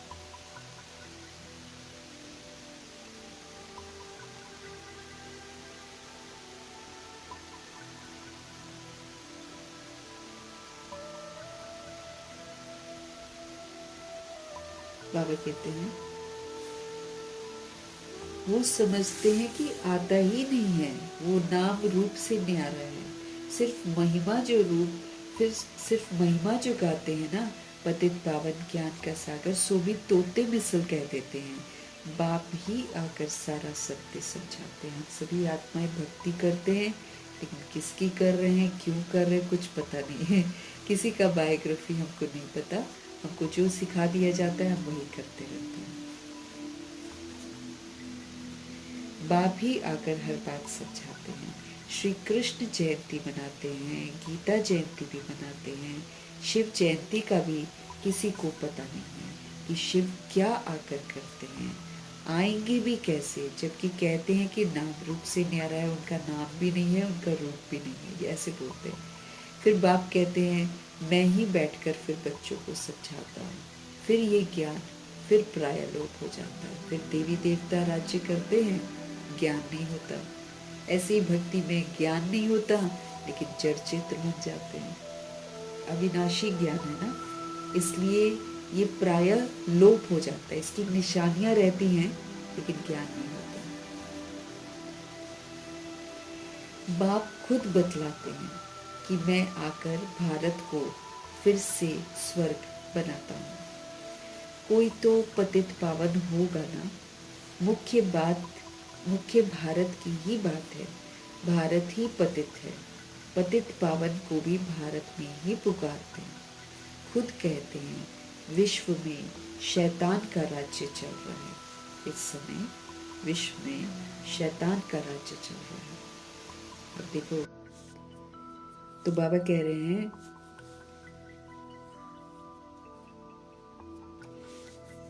खुद कहते हैं कि विश्व में शैतान का राज्य चल रहा है, बॉम्ब आदि बनाते रहते हैं, उनसे तो विनाश होना है ना। अपने परिवार को बचा कर रखा हुआ है, इसीलिए लोग आवाज भी उठा रहे हैं कि तुम अपने बच्चों को भेजो ना, हमको तो युद्ध नहीं चाहिए, तुमको चाहिए, तुम अपने बच्चों को भेजो। अपने परिवार को बचा के रखते हैं, उसके लिए सारी फैसिलिटीज रखते हैं, और फिर दूसरे लोगों को मारते हैं। ईरान में तो चलो उनका हेड बंकर में नहीं छुपा, इसलिए वो मारा गया, क्योंकि उसने बोला कि जनता भी तो है ना, हम क्यों छुपे। लेकिन बाकी तो सारे जो है वो अपने को बचा रहे हैं और फिर दूसरों को मार रहे हैं। तो शैतानियत आ गई है ना सबके अंदर। तो बाबा कहते हैं बॉम्ब्स आदि बनाते रहते हैं। अब बॉम्ब्स बनाए हैं तो यूज जरूर करेंगे और उनसे विनाश होना है। तैयारियां कर रहे हैं, जैसे वो रावण के प्रेरित किए हुए हैं। रावण का राज्य कब खलास होगा? भारतवासी कहेंगे कि जब श्री कृष्ण आएगा। वाकई श्री कृष्ण जन्म लेने वाले हैं। जहां जन्म लिया बाबा गए, जहां जन्म लिया वहां शुरू विनाश।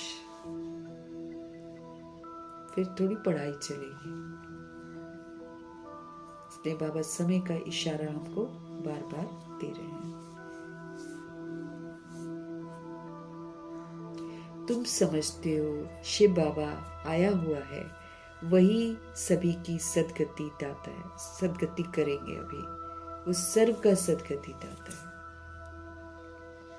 बाप कहते हैं मुझे याद करो। भगवान से हमको सारी प्राप्तियां होंगी, इसलिए भगवान कहते हैं मुझे याद करो, और किसी को याद नहीं करना है। ये अक्षर दूसरा कोई कह ही नहीं सकता सिवाय शिव बाबा के। वही सभी आत्माओं के पिता हैं, वही सब आत्माओं को बोलते हैं कि अब तुम मुझे याद करो, और कोई बोल ही नहीं सकता है। ये जो अक्षर है दूसरा कोई कह न सके, बाप ही कहते हैं मुझे याद करो, तो तुम्हारे अंदर से खाद निकलेगी। मुझे याद करो तुम। तो बाप ही कहते हैं मुझे याद करो तो खाद निकलेगी। तुम सतो प्रधान थे, अब तुम्हारी आत्मा में खाद पड़ी है, रजोगुणी और तमोगुणी। ये तो याद से ही निकलेगी और कोई रास्ता ही नहीं है। विक्रम भी बाबा को याद करने से ही खत्म होंगे, और हम सभी सोल्स सतो प्रधान भी तभी बनेंगे। हमारे अंदर से जो गंदी खाद है वो निकलेगी ही तब जब हम शिव बाबा को याद करेंगे। वो याद से ही निकलेगी। इनको याद की यात्रा कहा जाता है। कायदे से बाबा ने बोला है याद की यात्रा शुरू की है ना, मतलब एक बार याद करना शुरू करो, फिर ये यात्रा है। ये यात्रा कहीं हमारी टूटनी नहीं चाहिए, निरंतर याद में रहना है।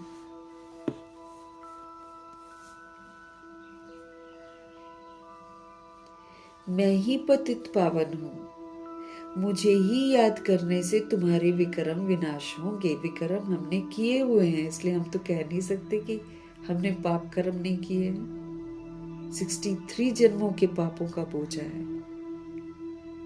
स्पष्ट कर रहे हैं भगवान, मुझे याद करने से ही विक्रम विनाश होंगे, नहीं तो ड्रामा सजा देगा, नहीं तो ड्रामा विनाश करेगा इस सजाओं का। मतलब जो भी हमारे विक्रम है वो तो बैठे हैं हमको सजा देने के लिए। ड्रामा, प्रकृति, माया और यमदूत। मुझे याद करने से तुम्हारे विक्रम विनाश होंगे। इनको योग अग्नि कहा जाता है। योग एक परमात्मा से लगा रहे। कर्म कर रहे हैं तो भी योग लगा रहे, खा रहे हैं तो भी योग लगा रहे। कायदे से तो भगवान ने ऐसा बोला हुआ है। उठ रहे हैं, बैठ रहे हैं, कुछ भी कर रहे हैं, प्रभु जी की स्मृति जरूर रहे, ताकि हम होश में रहें, नहीं तो बेहोश हो जाते हैं।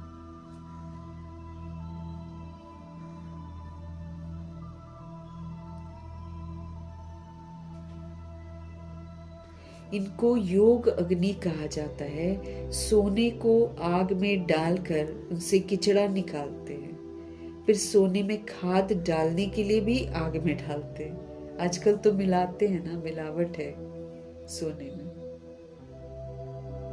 बाबा कहते हैं सोने को आग में डालकर जो किचड़ा होता है उसको निकालते हैं, और फिर सोने में खाद डालने के लिए भी आग में ही उसको डालते हैं। तो हम भी आत्मा रूपी सोना कैसे निखरेंगे? योग अग्नि से। हम लोग भी तो 24 कैरेट सोना थे, ये तो पुनर्जन्म में आकर हम खोटे हो गए हैं। अब फिर से योग अग्नि से हमको निखरना है। बाप कहते हैं वो है काम चिता और ये है ज्ञान चिता। अब ज्ञान चिता पर बैठना है आपको। इस योग अग्नि से हमारे खाद निकलेगी और तुम फिर श्री कृष्णपुरी में जाने के लायक बनेंगे, क्योंकि वो बेदाग है कृष्ण। हाँ, हमको भी बेदाग बनना है। अगर हमको श्री कृष्णपुरी में जाना है तो प्रभु जी कह रहे हैं योग अग्नि में अपने अंदर की जो मिलावट है उसको भस्म करो। श्री कृष्ण जयंती पर श्री कृष्ण को बुलाते हैं। तुम जानते हो श्री कृष्ण को भी बाप से ही वर्षा मिलता है।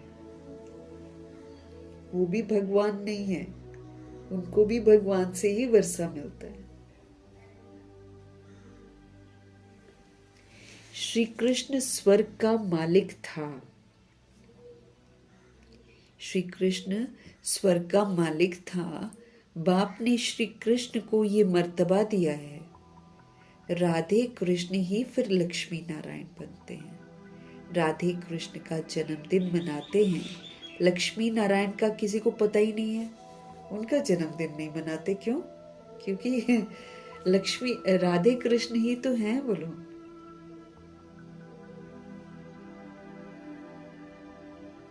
मनुष्य बिल्कुल मूझे हुए हैं। अब तुम बच्चे समझते हो तो औरों को भी समझाना है। पहले पहले पूछना है, गीता में जो कहा हुआ है माम एकम याद करो, ये किसने कहा है? क्योंकि बीच में श्री कृष्ण को भी डाल दिया है ना। कौन कहेगा देह सहित देह के सभी धर्मों को भूल, माम एकम याद करो, ये लिखा हुआ है गीता में। तो श्री कृष्ण तो देहधारी है, तो वो थोड़ी बोलेंगे ऐसे। वो समझते हैं श्री कृष्ण ने कहा है। तुम समझते हो कि भगवान निराकार है, उनसे ही ऊंच अर्थात श्रेष्ठ मत हमको मिलती है। ऊंच ते ऊंच परमपिता परमात्मा ही है, उनकी ही जरूर श्रेष्ठ ते श्रेष्ठ मत हुई। उस एक की श्रीमत से ही सर्व की सदगति होती है। जो श्रीमत पर चलता है वो श्रेष्ठ बनता है, उसकी सदगति हो जाती है, वो स्वर्ग में जाता है। सदगति स्वर्ग में जाना और गति परम धाम में जाना।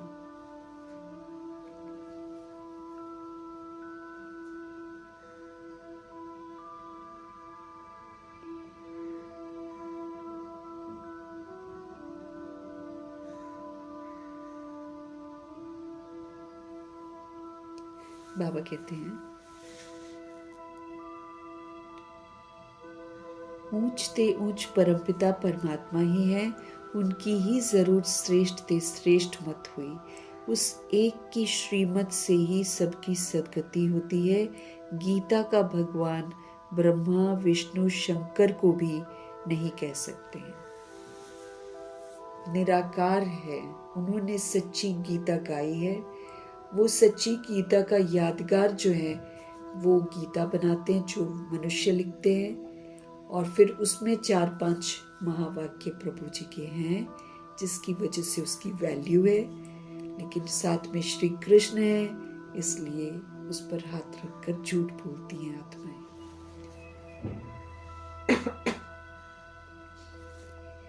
गीता का भगवान ब्रह्मा विष्णु शंकर को भी नहीं कह सकते हैं।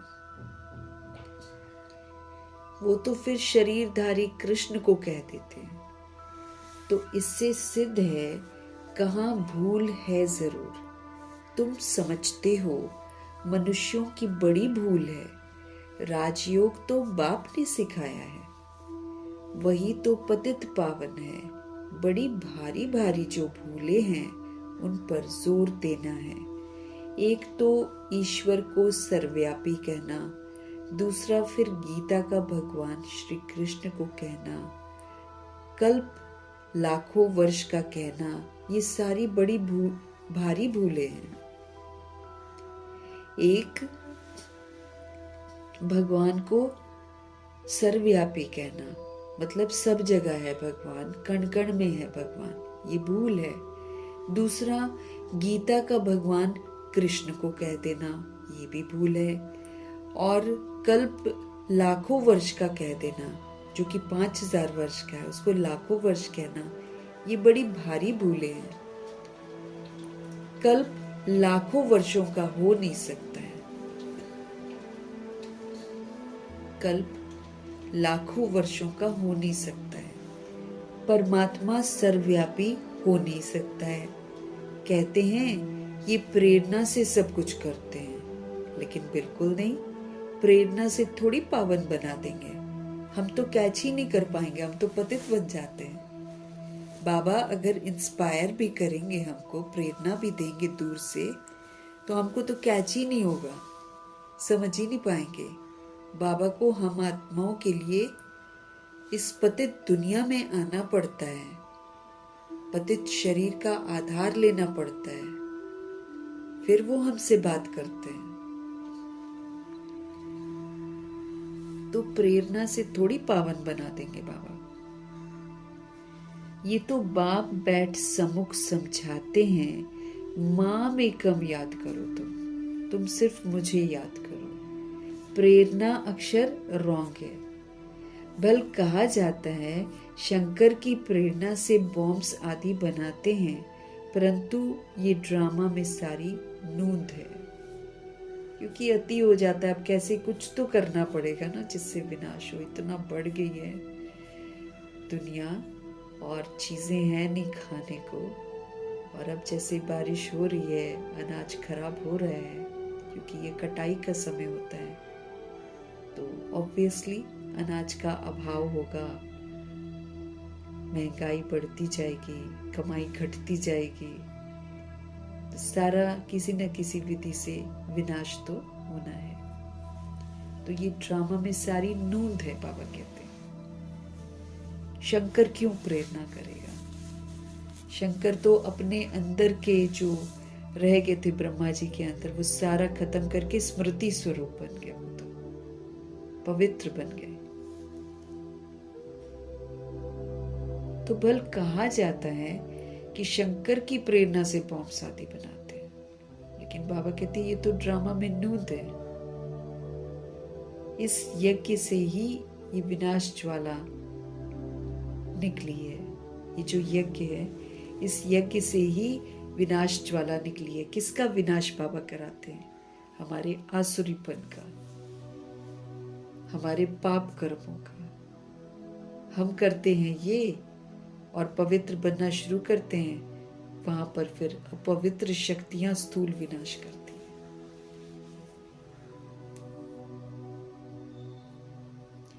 इस यज्ञ से ही विनाश ज्वाला निकली है, प्रेरणा नहीं करते हैं। ये तो विनाश अर्थ निमित्त बने हैं। ड्रामा में नूंद है बॉम्ब्स बनना, नहीं तो खत्म कैसे करे सारी दुनिया को। इसलिए किसी न कोई विधि बनी हुई है। शिव बाबा का ही सारा पाठ है। उनके बाद फिर पाठ है ब्रह्मा विष्णु शंकर का।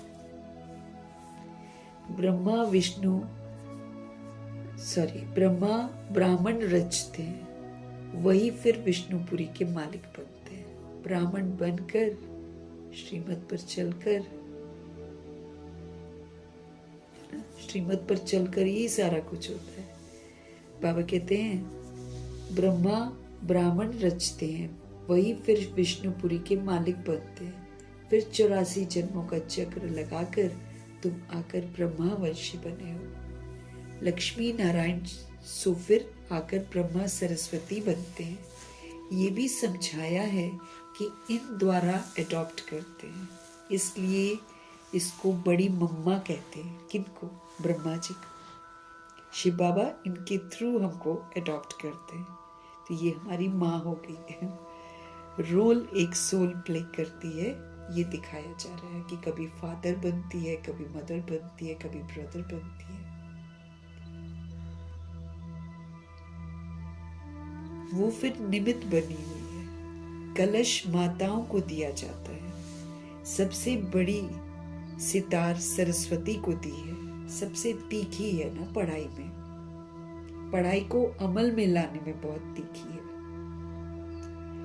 बाकी सितार या बाजा आदि कुछ होता नहीं है।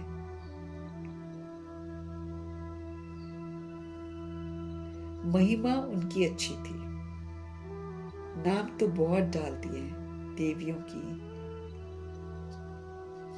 की पूजा होती है। तुम अभी जानते हो हम ही यहाँ पर पूज्य बनते हैं, फिर पुजारी बनकर अपनी ही पूजा करेंगे। फिर अभी हम ब्राह्मण हैं, फिर हम ही पूज्य देवी देवता बनेंगे, यथा राजा रानी तथा प्रजा। देवियों में जो ऊंच मर्तबा पाते हैं तो मंदिर भी उन्हों के बहुत बनते, नाम बाला भी उन्हों का होता है। वैष्णव देवी, नैना देवी, कितने सारे देवियों के स्थान बने हुए हैं।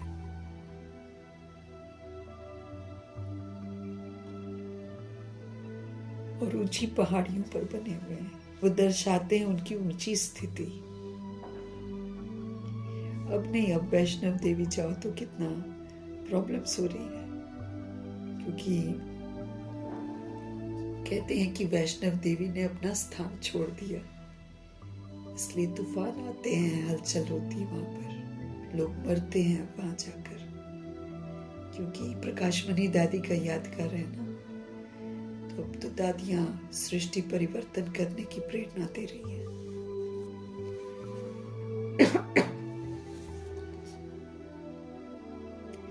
अभी हम ब्राह्मण हैं, फिर हम ही पूज्य देवी देवता बनेंगे, यथा राजा रानी तथा प्रजा। देवियों में जो ऊंच मर्तबा पाते हैं तो मंदिर भी उन्हों के बहुत बनते हैं, नाम बाला भी उन्हों का होता है, जो अच्छी रीति यहाँ पर पढ़ते हैं, पढ़ाते हैं।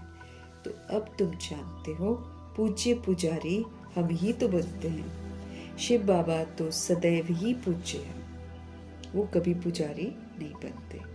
सूर्यवंशी देवी देवता जो थे वे ही पुजारी फिर भगत बनते हैं। सूर्यवंशी जो थे ना, जो कभी सूर्यवंशी देवी देवता थे, वही पुनर्जन्म में आते आते पुजारी बनते हैं और फिर भगत भी बन जाते हैं। आप पे ही पूज्य, आप पे ही पुजारी की सीढ़ी बहुत अच्छी रीति समझाते हैं। बिगर चित्र भी तुम किसको समझा सकते हो? जो सीख कर जाते हैं उनकी बुद्धि में सारी नॉलेज है। 84 जन्मों की सीढ़ी भारतवासी चढ़ते उतरते हैं। उन्हों के 84 जन्म हैं।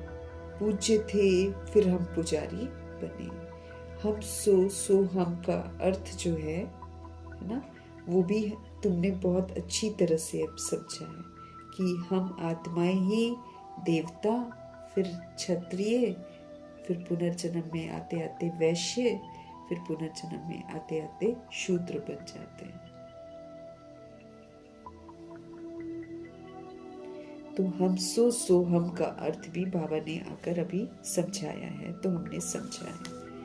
आत्मा सो परमात्मा वो तो हो नहीं सकता। बाप ने हम सो हम का अर्थ समझाया है। हम सो देवता, हम सो क्षत्रिय, सो वैश्य, सो शूद्र।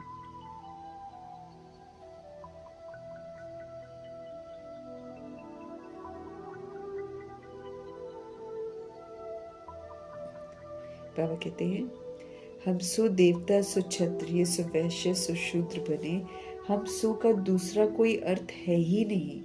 पूज्य पुजारी भी भारतवासी ही बनते हैं और धर्म में कोई पूज्य पुजारी नहीं बनते।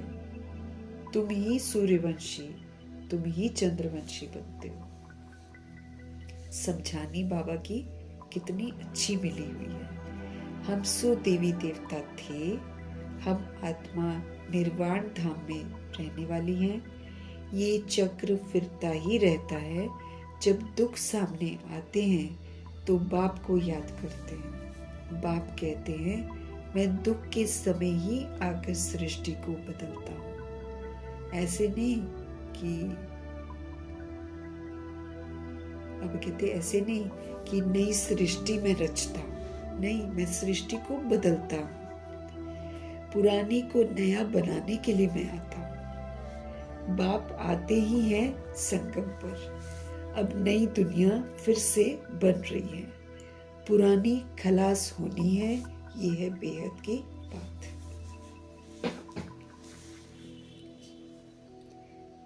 तुम तैयार हो जाएंगे तो सारी राजधानी तैयार हो जाएगी।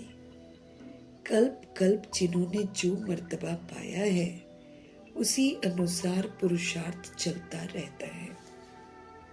कम पुरुषार्थ कम मर्तबा।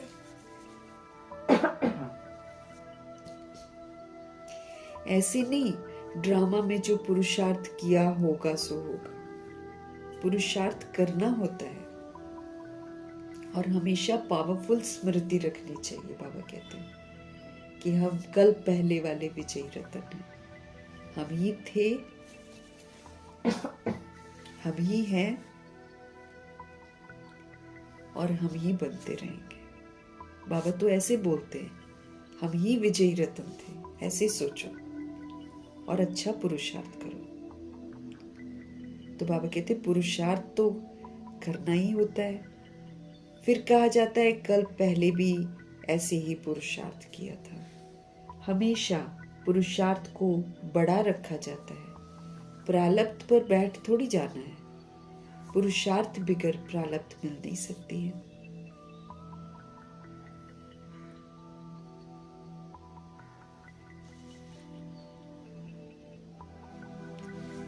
पुरुषार्थ बिगर तो बाबा कहते प्रारब्ध मिल नहीं सकती है। पुरुषार्थ करने बिगर तो पानी भी नहीं पी सकते हैं। कर्म संन्यास अक्षर रॉन्ग है। बाप कहते हैं गृहस्थ व्यवहार में भी रहो। गृहस्थ व्यवहार से भागना नहीं है, लेकिन अब उसको अलौकिक बना देना है। बाबा सबको यहाँ तो बिठा नहीं देंगे मधुबन में। शरणागति गाई हुई है। भट्टी बननी थी क्योंकि उनको तंग किया गया था, इसलिए वो लोग छोड़कर आ गए थे शुरू में। तो आकर बाप के पास उन्होंने शरण ली थी। शरण तो देनी पड़े ना। शरण एक परमपिता परमात्मा की ही ली जाती है। गुरु आदि की शरण नहीं ली जाती है, क्योंकि वो तो विनाशी हैं, वो तो देहधारी हैं, मर जाते हैं, तो वो हमारा थोड़ी उद्धार करेंगे। लेकिन कलयुग है ना, तो कलयुग में आत्माएं एक दूसरे को देखकर ऐसा करती हैं। तो गुरु आदि की शरण नहीं ली जाती, क्योंकि वो तो हमको पावन भी नहीं बनाएंगे।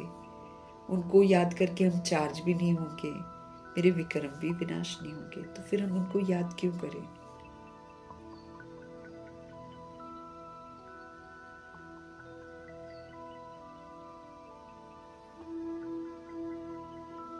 तो शरण तो देनी पड़े ना। शरण एक परमपिता परमात्मा की ही ली जाती है। गुरु आदि की शरण नहीं ली जाती। जब बहुत दुख होता है तब तंग होकर आकर शरण लेते हैं। गुरुओं के पास कोई तंग होकर नहीं जाते हैं, वहां तो ऐसे ही जाते हैं। तुम रावण से बहुत तंग हुए हो, अब राम निराकार आए हैं रावण से छुड़ाने के लिए। वो तुमको शरण में लेते हैं। तुम कहते हो बाबा हम आपके हैं। गृहस्थ व्यवहार में रहते भी शरण हमने शिव बाबा की ली है। बाबा हम आपकी ही मत पर चलेंगे। बाप श्रीमत देते हैं कि गृहस्थ व्यवहार में रहते अब तुम मुझे याद करो। कितनी बार आज बाबा ने बोला है मुझे याद करो, मुझे याद करो, और सबकी याद को छोड़ दो।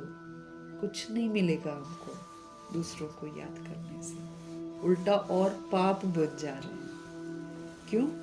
क्योंकि हम खुद तो विस्मृत रहते हैं, उसको भी विस्मृत कर रहे हैं। जबकि हमको क्या करना है? जगना है और जगाना है।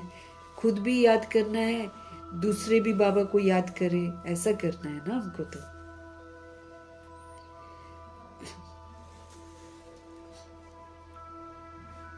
दूसरों की याद छोड़ दो। बाबा कहते हैं मेरी याद से ही तुम्हारे विक्रम विनाश होंगे।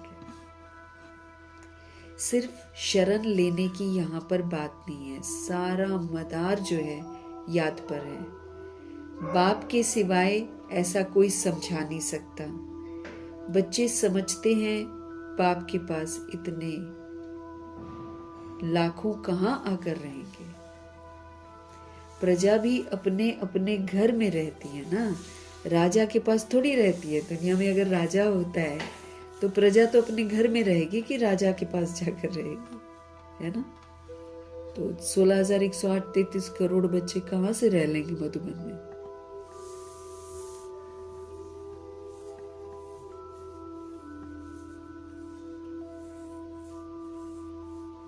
तो बच्चे समझते हैं बाप के पास इतने लाखों कहाँ आकर रहेंगे। प्रजा भी तो अपने अपने घर में रहती है, राजा के पास थोड़ी रहती है। तो तुमको सिर्फ कहा जाता है कि अब एक को याद करो आप।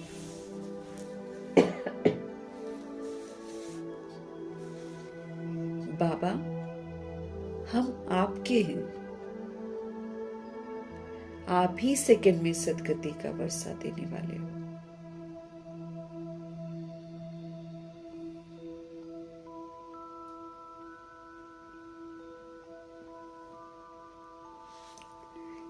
बाबा कहते हैं तो तुमको सिर्फ कहा जाता है कि एक को याद करो।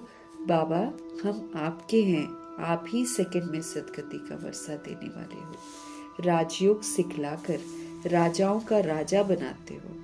बाप कहते हैं जिन्होंने कल पहले बाप से वर्षा लिया है वही आकर लेंगे। पिछाड़ी तक सबको आकर बाप से वर्षा लेना है। अभी तुम पतित होने के कारण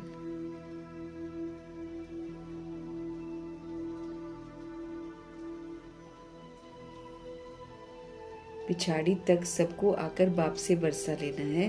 अभी तुम पतित होने के कारण अपने को देवता तो कहला ही नहीं सकते हो। बाप सभी बातें समझाते हैं। कहते हैं मेरे नूरे रतन, जब तुम सतयुग में आते हो तो तुम वन वन से राजाई करते हो, है ना। अपडेट कैसे शुरू होगी? 111।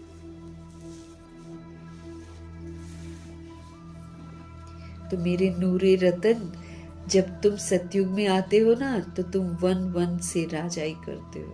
औरों की तो जब वृद्धि हो, जब लाखों की अंदाज में हो, तब राजाई चलती है। तुमको लड़ने करने की दरकार नहीं है। तुम तो योग बल से बाप से वर्षा लेते हो। हम आत्माएं निराकार परमपिता परमात्मा से योग लगाकर उस ताकत से बाप से वर्षा लेते हैं। चुप रहकर सिर्फ बाप को और वर्षे को याद करो। पिछाड़ी में तुम चुप रहेंगे, फिर ये चित्र आदि काम नहीं आएंगे। ये तो अभी अभी आ रहे हैं बस, फिर उसके बाद कहाँ चित्र काम आएंगे।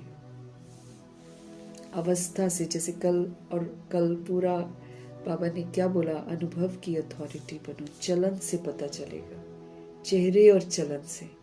ब्रिकुटी के मध्य में कितनी चमक आई है, कितनी जागृति आई है, उससे सोल्स जागेगी। हमको लड़ना नहीं है किसी के साथ। योग बल से बाप से वर्षा लेते हो। चुप रहकर सिर्फ बाप को और वर्षे को याद करो। पिछाड़ी में तुम चुप रहेंगे, फिर ये चित्र आदि काम नहीं आएंगे।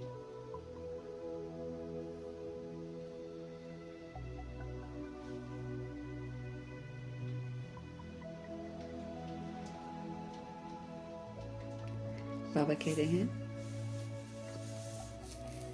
ये चित्र आदि काम नहीं आएंगे, तुम होशियार हो जाएंगे।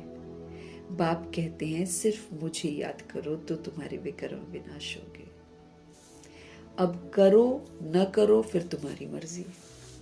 बार बार बोलकर फिर बाबा कहते हैं अब करो, याद करो या ना करो, ये तुम्हारी मर्जी है। कोई देहधारी के नाम रूप में हमको नहीं फंसना है, दुर्दशा हो जाएगी। देखो बाबा कहते हैं अब तुम याद करो या ना करो, ये तुम्हारी मर्जी है। कोई देहधारी के नाम रूप में हमको नहीं फंसना है। बाप को याद करो तो अंतमति सुगति हो जाएगी।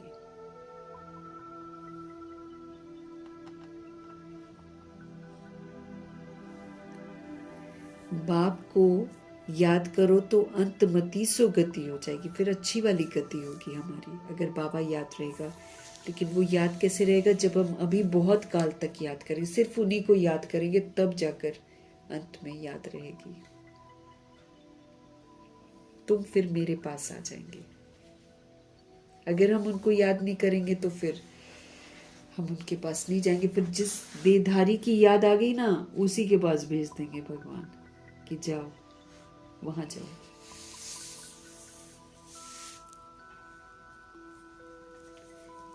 फुल पास होने वाले को राजाई मिलेगी। सारा मदार याद की यात्रा पर है। आगे चल नए भी बहुत आगे निकलते जाएंगे। बहुत सारी सोल्स जो बाद में आने वाली हैं वो भी आगे निकल जाएंगी। अच्छा, मीठे मीठे सिकिलदे बच्चों प्रति माता पिता बाप दादा का याद प्यार और गुड मॉर्निंग। रूहानी बाप की रूहानी बच्चों को नमस्ते। हम रूहानी बच्चों की भी रूहानी बाप को दिल से, जान से, सिख से, प्रेम से, अदब से, पूरे रिस्पेक्ट से, पूरे रिगार्ड से, मोहब्बत भरी, स्नेह भरी, प्यार भरी नमस्ते और तहे दिल से मीठे परमात्मा जी का धन्यवाद।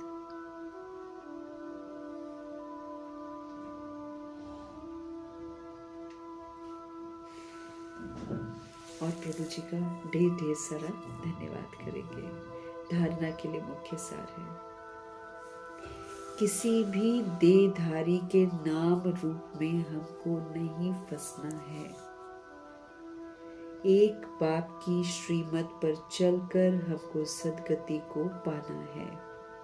अब हमको चुप रहना है ताकि कोई कार्मिक अकाउंट न बन जाए हमारा किसी के साथ, क्योंकि समझ भी ली है कि संकल्प से, बोल से, कर्म से सबसे कार्मिक अकाउंट बन जाता है अगर हम श्रीमत के विपरीत करते हैं। तो अगर हम श्रीमत प्रमाण संकल्प करते हैं, श्रीमत प्रमाण बोल बोलते हैं, श्रीमत प्रमाण कर्म करते, तब नहीं बनता हमारा बंधन।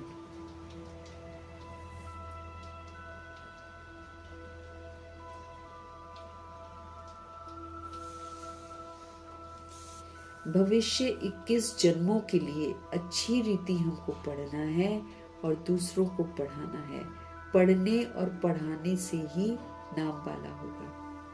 21 जन्मों के लिए हमको अच्छी रीति पढ़ना है और दूसरी सोल्स को भी पढ़ाना है, और पढ़ाने से ही, पढ़ने और पढ़ाने से ही नाम वाला होगा। वरदान। लेकिन पढ़ना, यहाँ पर हमको ध्यान रखना है भगवान की भाषा में हमारा परिवर्तन। पढ़ाई समझ का पाठ बजाना है। समझ से हम दूसरों को समझा पाएंगे। वरदान है सतगुरु जी का, मनमत परमत को समाप्त कर श्रीमत पर पद्मों की कमाई जमा करने वाले पद्मा पदम भाग्यशाली भव। हमको मनमत पर नहीं चलना है, हमको परमत पर नहीं चलना है। दोनों मतों को समाप्त कर देना है। समाप्त करके श्रीमत पर पद्मों की कमाई जमा करने वाले पद्मा पदम भाग्यशाली बनना है। श्रीमत पर चलने वाले एक संकल्प भी मनमत या परमत पर नहीं कर सकते।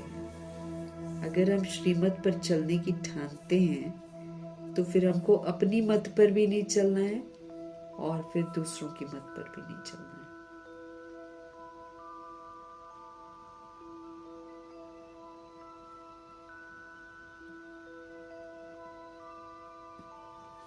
तो श्रीमत पर चलने वाले एक संकल्प भी मनमत व परमत पर नहीं कर सकते।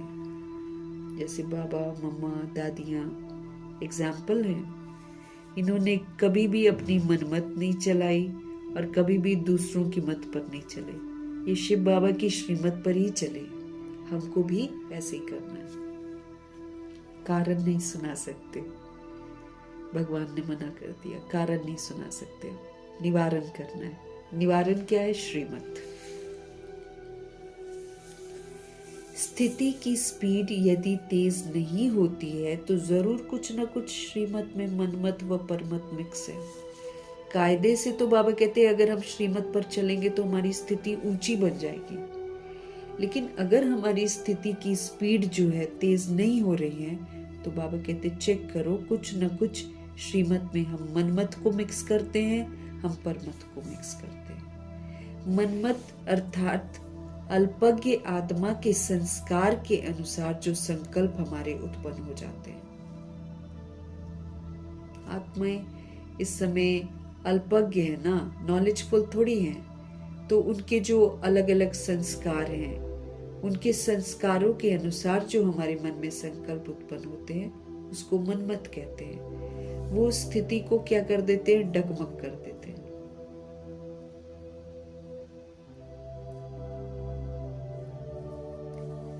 तो मनमत अर्थात अल्पज्ञ आत्मा के संस्कार के अनुसार जो संकल्प उत्पन्न होते हैं, वो हमारी स्थिति को डगमग करते हैं,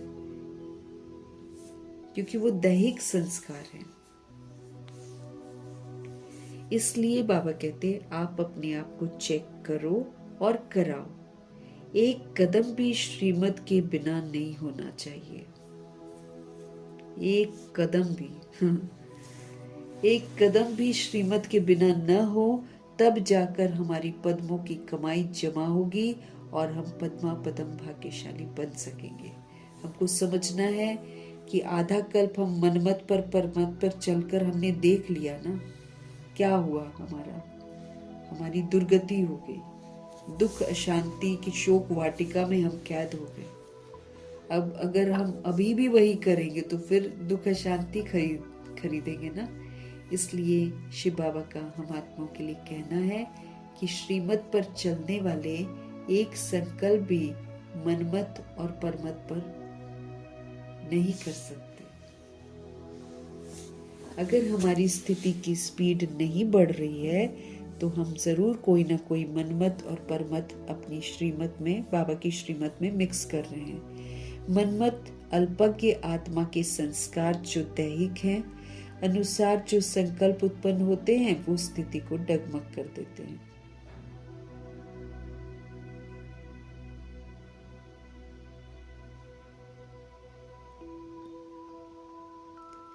तो बाबा कहते हैं मनमत अर्थात अल्पज्ञ आत्मा के संस्कार अनुसार अगर हम संकल्प करते हैं, तो वो हमारी स्थिति को डगमग करते हैं। इसलिए हमको चेक करना है। अगर हम खुद नहीं कर पाते हैं तो निमित्त आत्माओं से करा सकते हैं और देख सकते हैं कि एक कदम भी श्रीमत के बिना हमारा नहीं होना चाहिए। तब हमारी पद्मों की कमाई जमा होगी और तब हम पद्मा पदम भाग्यशाली बन सकेंगे। एक कदम भी श्रीमत के बिना नहीं, एक कदम भी।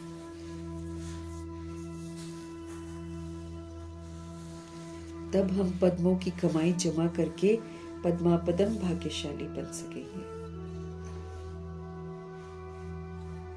स्लोगन।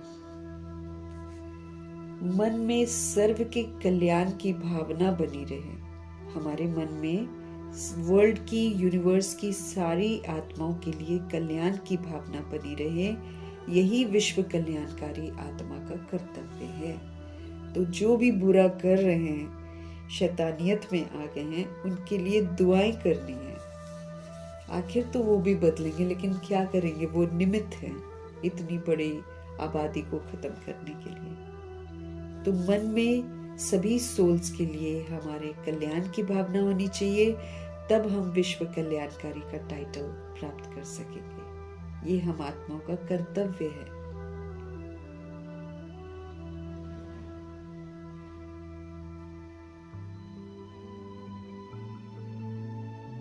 तो मन में सर्व के कल्याण की भावना बनी रहे, यही विश्व कल्याणकारी आत्मा। एक भी नहीं छूटना चाहिए, बाबा ने बोला एक भी। एक के लिए भी मेरे मन में दूसरा फीलिंग होगा ना, हम बाप समान नहीं बन पाएंगे। हमको ये टाइटल भी नहीं मिलेगा और हम बाप समान भी नहीं बन पाएंगे। और जो बाप समान नहीं बनेगा, उसको विनाश का सेक लगेगा, सजा तो मिलेगी उसको। तो मन में सर्व के कल्याण की भावना हमको रखनी है। हर आत्मा का कल्याण है। जैसे कल के पॉइंट्स थे ना, अव्यक्त पॉइंट्स, बाबा की बुक में से है, श्रेष्ठ वृत्तियों द्वारा वृत्ति परिवर्तन करने की सेवा करो। ये हम लोग को अव्यक्त सौगात मिली थी 2000, जब भी हम गए होंगे 10, 11, 12 में, तब मिली थी हमें। शुरू में मिला करती थी शॉल, टोली और साथ में किताब। तो ये जो सौगात है, इसमें कितना सुंदर बाबा ने वृत्तियों से वृत्ति को परिवर्तन करने की, सेवा करने की समझ दी है। तो कल के जितने भी होमवर्क थे उसमें दिए हुए, सारे इम्पोर्टेंट है हमारे लिए। वो होमवर्क हमको रोज करना है। हर आत्मा के लिए कल्याण की भावना, हर आत्मा, चाहे वो अजामिल जैसा पाप कर्म करे तो भी उसके कल्याण का सोचना है, क्योंकि इस वक्त वो बीमार है, इस वक्त वो परवश है, इस वक्त वो पुराने हिसाब किताब के वशीभूत है। लेकिन हम आत्माओं की विस्मृति का रिजल्ट है, ये सोचकर सबका कल्याण सोचना है। कहीं ना कहीं हम उसके बना उसको वो ऐसे बने हैं, कहीं ना कहीं हम उसमें हमने योगदान दिया हुआ है। हम ना भूलते तो ना होता, ऐसा मैंने बात है। इसलिए हम आत्माओं का कर्तव्य है बाप समान विश्व कल्याणकारी बनना। जैसे बाबा विश्व की सभी आत्माओं का कल्याण सोचते हैं, ऐसे हम आत्माओं को भी सोचना है। अपने आप को क्लीन करना है अच्छे से। इसलिए हमको निराकारी मनसा बनानी है, ताकि मुझे सारी निराकार आत्माएं भाई दिखाई दे, बिंदी दिखाई दे। वो क्या कर रहे हैं वो हमको दिखाई नहीं देना चाहिए। वर्तमान में वो कुछ कर रहे हैं तो वो मेरे को दिखाई नहीं देना चाहिए। अव्यक्त इशारे हमको मिल रहे हैं। निश्चय के फाउंडेशन को मजबूत करके हमको निर्भय बनना है, हमको निश्चिंत रहना है। सर्कमस्टेंस भले कैसे भी हो, लेकिन निश्चय बुद्धि बच्चे जो होते हैं वो सर्कमस्टेंस में अपनी स्वस्थिति की ताकत से हमेशा विजयी अनुभव करेंगे। वो उसके अधीन नहीं होंगे, परिस्थितियों के अधीन। प्रभाव मुक्त रहना, क्वेश्चन करेक्शन नहीं करना, मतलब विजयी। फुल स्टॉप लगा दिया, विजयी। चाहे दुनिया वाले लोग वह ब्राह्मण परिवार के संबंध संपर्क में दूसरा समझे, वह कहे कि ये हार गया, है ना। अगर हम श्रीमत पर चल रहे हैं तो कलयुग की दुनिया में तो वो हार कहलाती है, क्योंकि बाबा हमको सहन करना सिखाते हैं, बाबा हमको बातों को खत्म करना सिखाते हैं, बाबा हमको बुरे का भी अच्छा सोचना सिखाते हैं। तो रावण की मत पर चलने वाले लोग तो उसको हार समझते हैं। इसलिए बाबा बोल रहे हैं, चाहे दुनिया वाले लोग या ब्राह्मण परिवार के संबंध संपर्क में भी जो दूसरे हैं वो समझे कि ये तो हार गया, लेकिन बाबा कहते हैं श्रीमत पर चलना हार नहीं है, वो तो जीत है। कोई भी सेवा की, संगठन की, प्रकृति की परिस्थिति आ जाए, सेवा में कोई विघ्न रूप बन जाए, संगठन में कोई तंग करे, है ना, प्रकृति की परिस्थिति स्वस्थिति को व श्रेष्ठ स्थिति को डगमग करती है, तो ये भी बंधन मुक्त स्थिति नहीं है। इस बंधन से भी मुक्त बनना है। कोई भी सेवा की या संगठन की या प्रकृति की परिस्थिति अगर हमारी स्वस्थिति को या श्रेष्ठ स्थिति को डगमग कर देती है, हम विचलित हो जाते हैं, बुरा मान जाते हैं, तो ये भी बंधन मुक्त स्थिति नहीं है।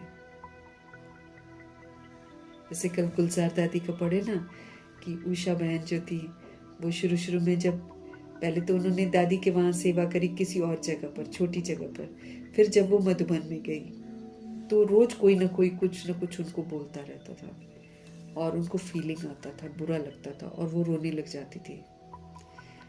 तो दादी की बहुत सेवा भी करी थी उन्होंने कैंसर के समय में। तो एक दिन नीलू बहन ने जब उनको देख लिया रोते हुए तो उन्होंने दादी गुलजार को जाकर बोला कि वो तो रो रही है। तो दादी ने बुलाकर क्या बोला, यहाँ तो हर दिन तुमको कोई ना कोई कुछ ना कुछ कहता रहेगा,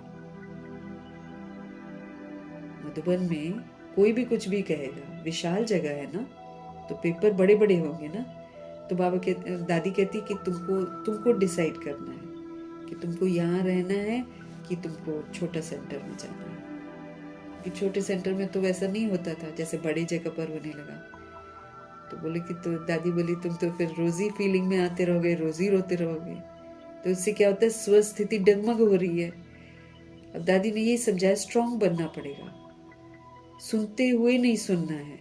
अगर कोई कुछ कह रहा है, रोना थोड़ी है। दादी बोलती कोई ना कोई कुछ ना कुछ बोलता ही रहेगा रोज। वैरायटी सोल्स है ना। और फिर हमारी मुलाकात किससे होती है, जो हमारे साथ ड्रामा में 2500 वर्ष की राजधानी में आएंगे। तो किसी के साथ कैसा, किसी के साथ हमारा कैसा पार्ट होगा। और फिर बाबा ये भी तो बताते हैं कि जब हम सबके साथ संतुष्ट रहेंगे तभी तो संतुष्ट मणि का टाइटल मिलेगा। तो संतुष्ट मणि का टाइटल कब मिलेगा, जब बहुत सारे लोग हमको असंतुष्ट करने की कोशिश करेंगे, लेकिन तो भी हम संतुष्ट रहेंगे, खुश रहेंगे, क्वेश्चन नहीं करेंगे, तब तो मिलेगा ना टाइटल। तो ये जितनी सोल्स डगमग भी करती हैं तो एक्चुअली हमारे लिए तो कल्याणकारी हैं। तभी तो हमको पता चलता है कि हम कितने पावरफुल बने हैं। जब तक कोई परीक्षा लेगा नहीं, हम कैसे समझेंगे कि हम पावरफुल बने हैं। तो हर तरह से ड्रामा के राज को समझना है और स्थिर रहना है। तो फिर उन्होंने प्रॉमिस किया कि अब नहीं रोऊंगी मैं। जब भी कभी फीलिंग फिर आया तो दादी से बात कर लेती थी। दादी फिर समझानी, दादी तो गजब की स्ट्रांग है ना। तो सर्कमस्टेंसेस आएंगे, कैसे भी क्यों ना हो, बाबा कहते तुम निश्चय बुद्धि रहो बस, कि मुझे अचल अडोल शांत स्थिर खुश रहना है, मुझे बाबा की यादों में रहना है बस, मुझे आत्मिक स्थिति में रहना है। तो सर्कमस्टेंसेस भले कैसे भी हों, निश्चय बुद्धि बच्चे सर्कमस्टेंस में अपनी स्वस्थिति की जो ताकत है, स्वस्थिति ऊंची स्थिति है, आत्मिक स्थिति परमात्मा के साथ की स्थिति है, तो वो तो पावरफुल है। जैसे कल भी बाबा ने हमको क्या समझाया कि आप अपनी जो ओरिजिनलिटी है उसकी पावर के साथ, सतोगुणी पावर के साथ, आप बाकी के जो अडॉप्टेड संस्कार हैं उसको भस्म करो। सुंदर शिक्षाएं हैं कल की सुबह की और शाम की फाइनल मुरली जो हमको मिली है, उसमें एकदम बहुत एक्यूरेट बाबा ने शिक्षा दी है। अगर हम उसको बहुत अच्छे से मंथन करें ना, बार बार राज सारे बाबा ने उसमें बता दिए हैं। तो सर्कमस्टेंस में अपनी स्वस्थिति की शक्ति से हम सदा विजयी अनुभव करें। चाहे दुनिया वाले लोग कहें कि ये हार गया, चाहे ब्राह्मण परिवार के संबंध संपर्क में आने वाली आत्माएं समझे कि ये तो हार गया, लेकिन बाबा कहते श्रीमत पर चलना, स्वस्थिति में स्थित रहना, शांत रहना, सदा सुखी रहना, सदा प्रेम स्वरूप रहना, सदा शक्तिशाली रहना, ये सारी जीत है हमारी। दिव्यता का कोई मेरे साथ आसुरी व्यवहार करे, मैं आत्मा उसके साथ दैवी गुणों वाला व्यवहार करूं, दुनिया समझेगी ये हार है, बाबा कहते यही तो जीत है। तो संबंध संपर्क में दूसरा समझे, वह कहे कि ये हार गया, लेकिन वो हार नहीं है, वही तो जीत है।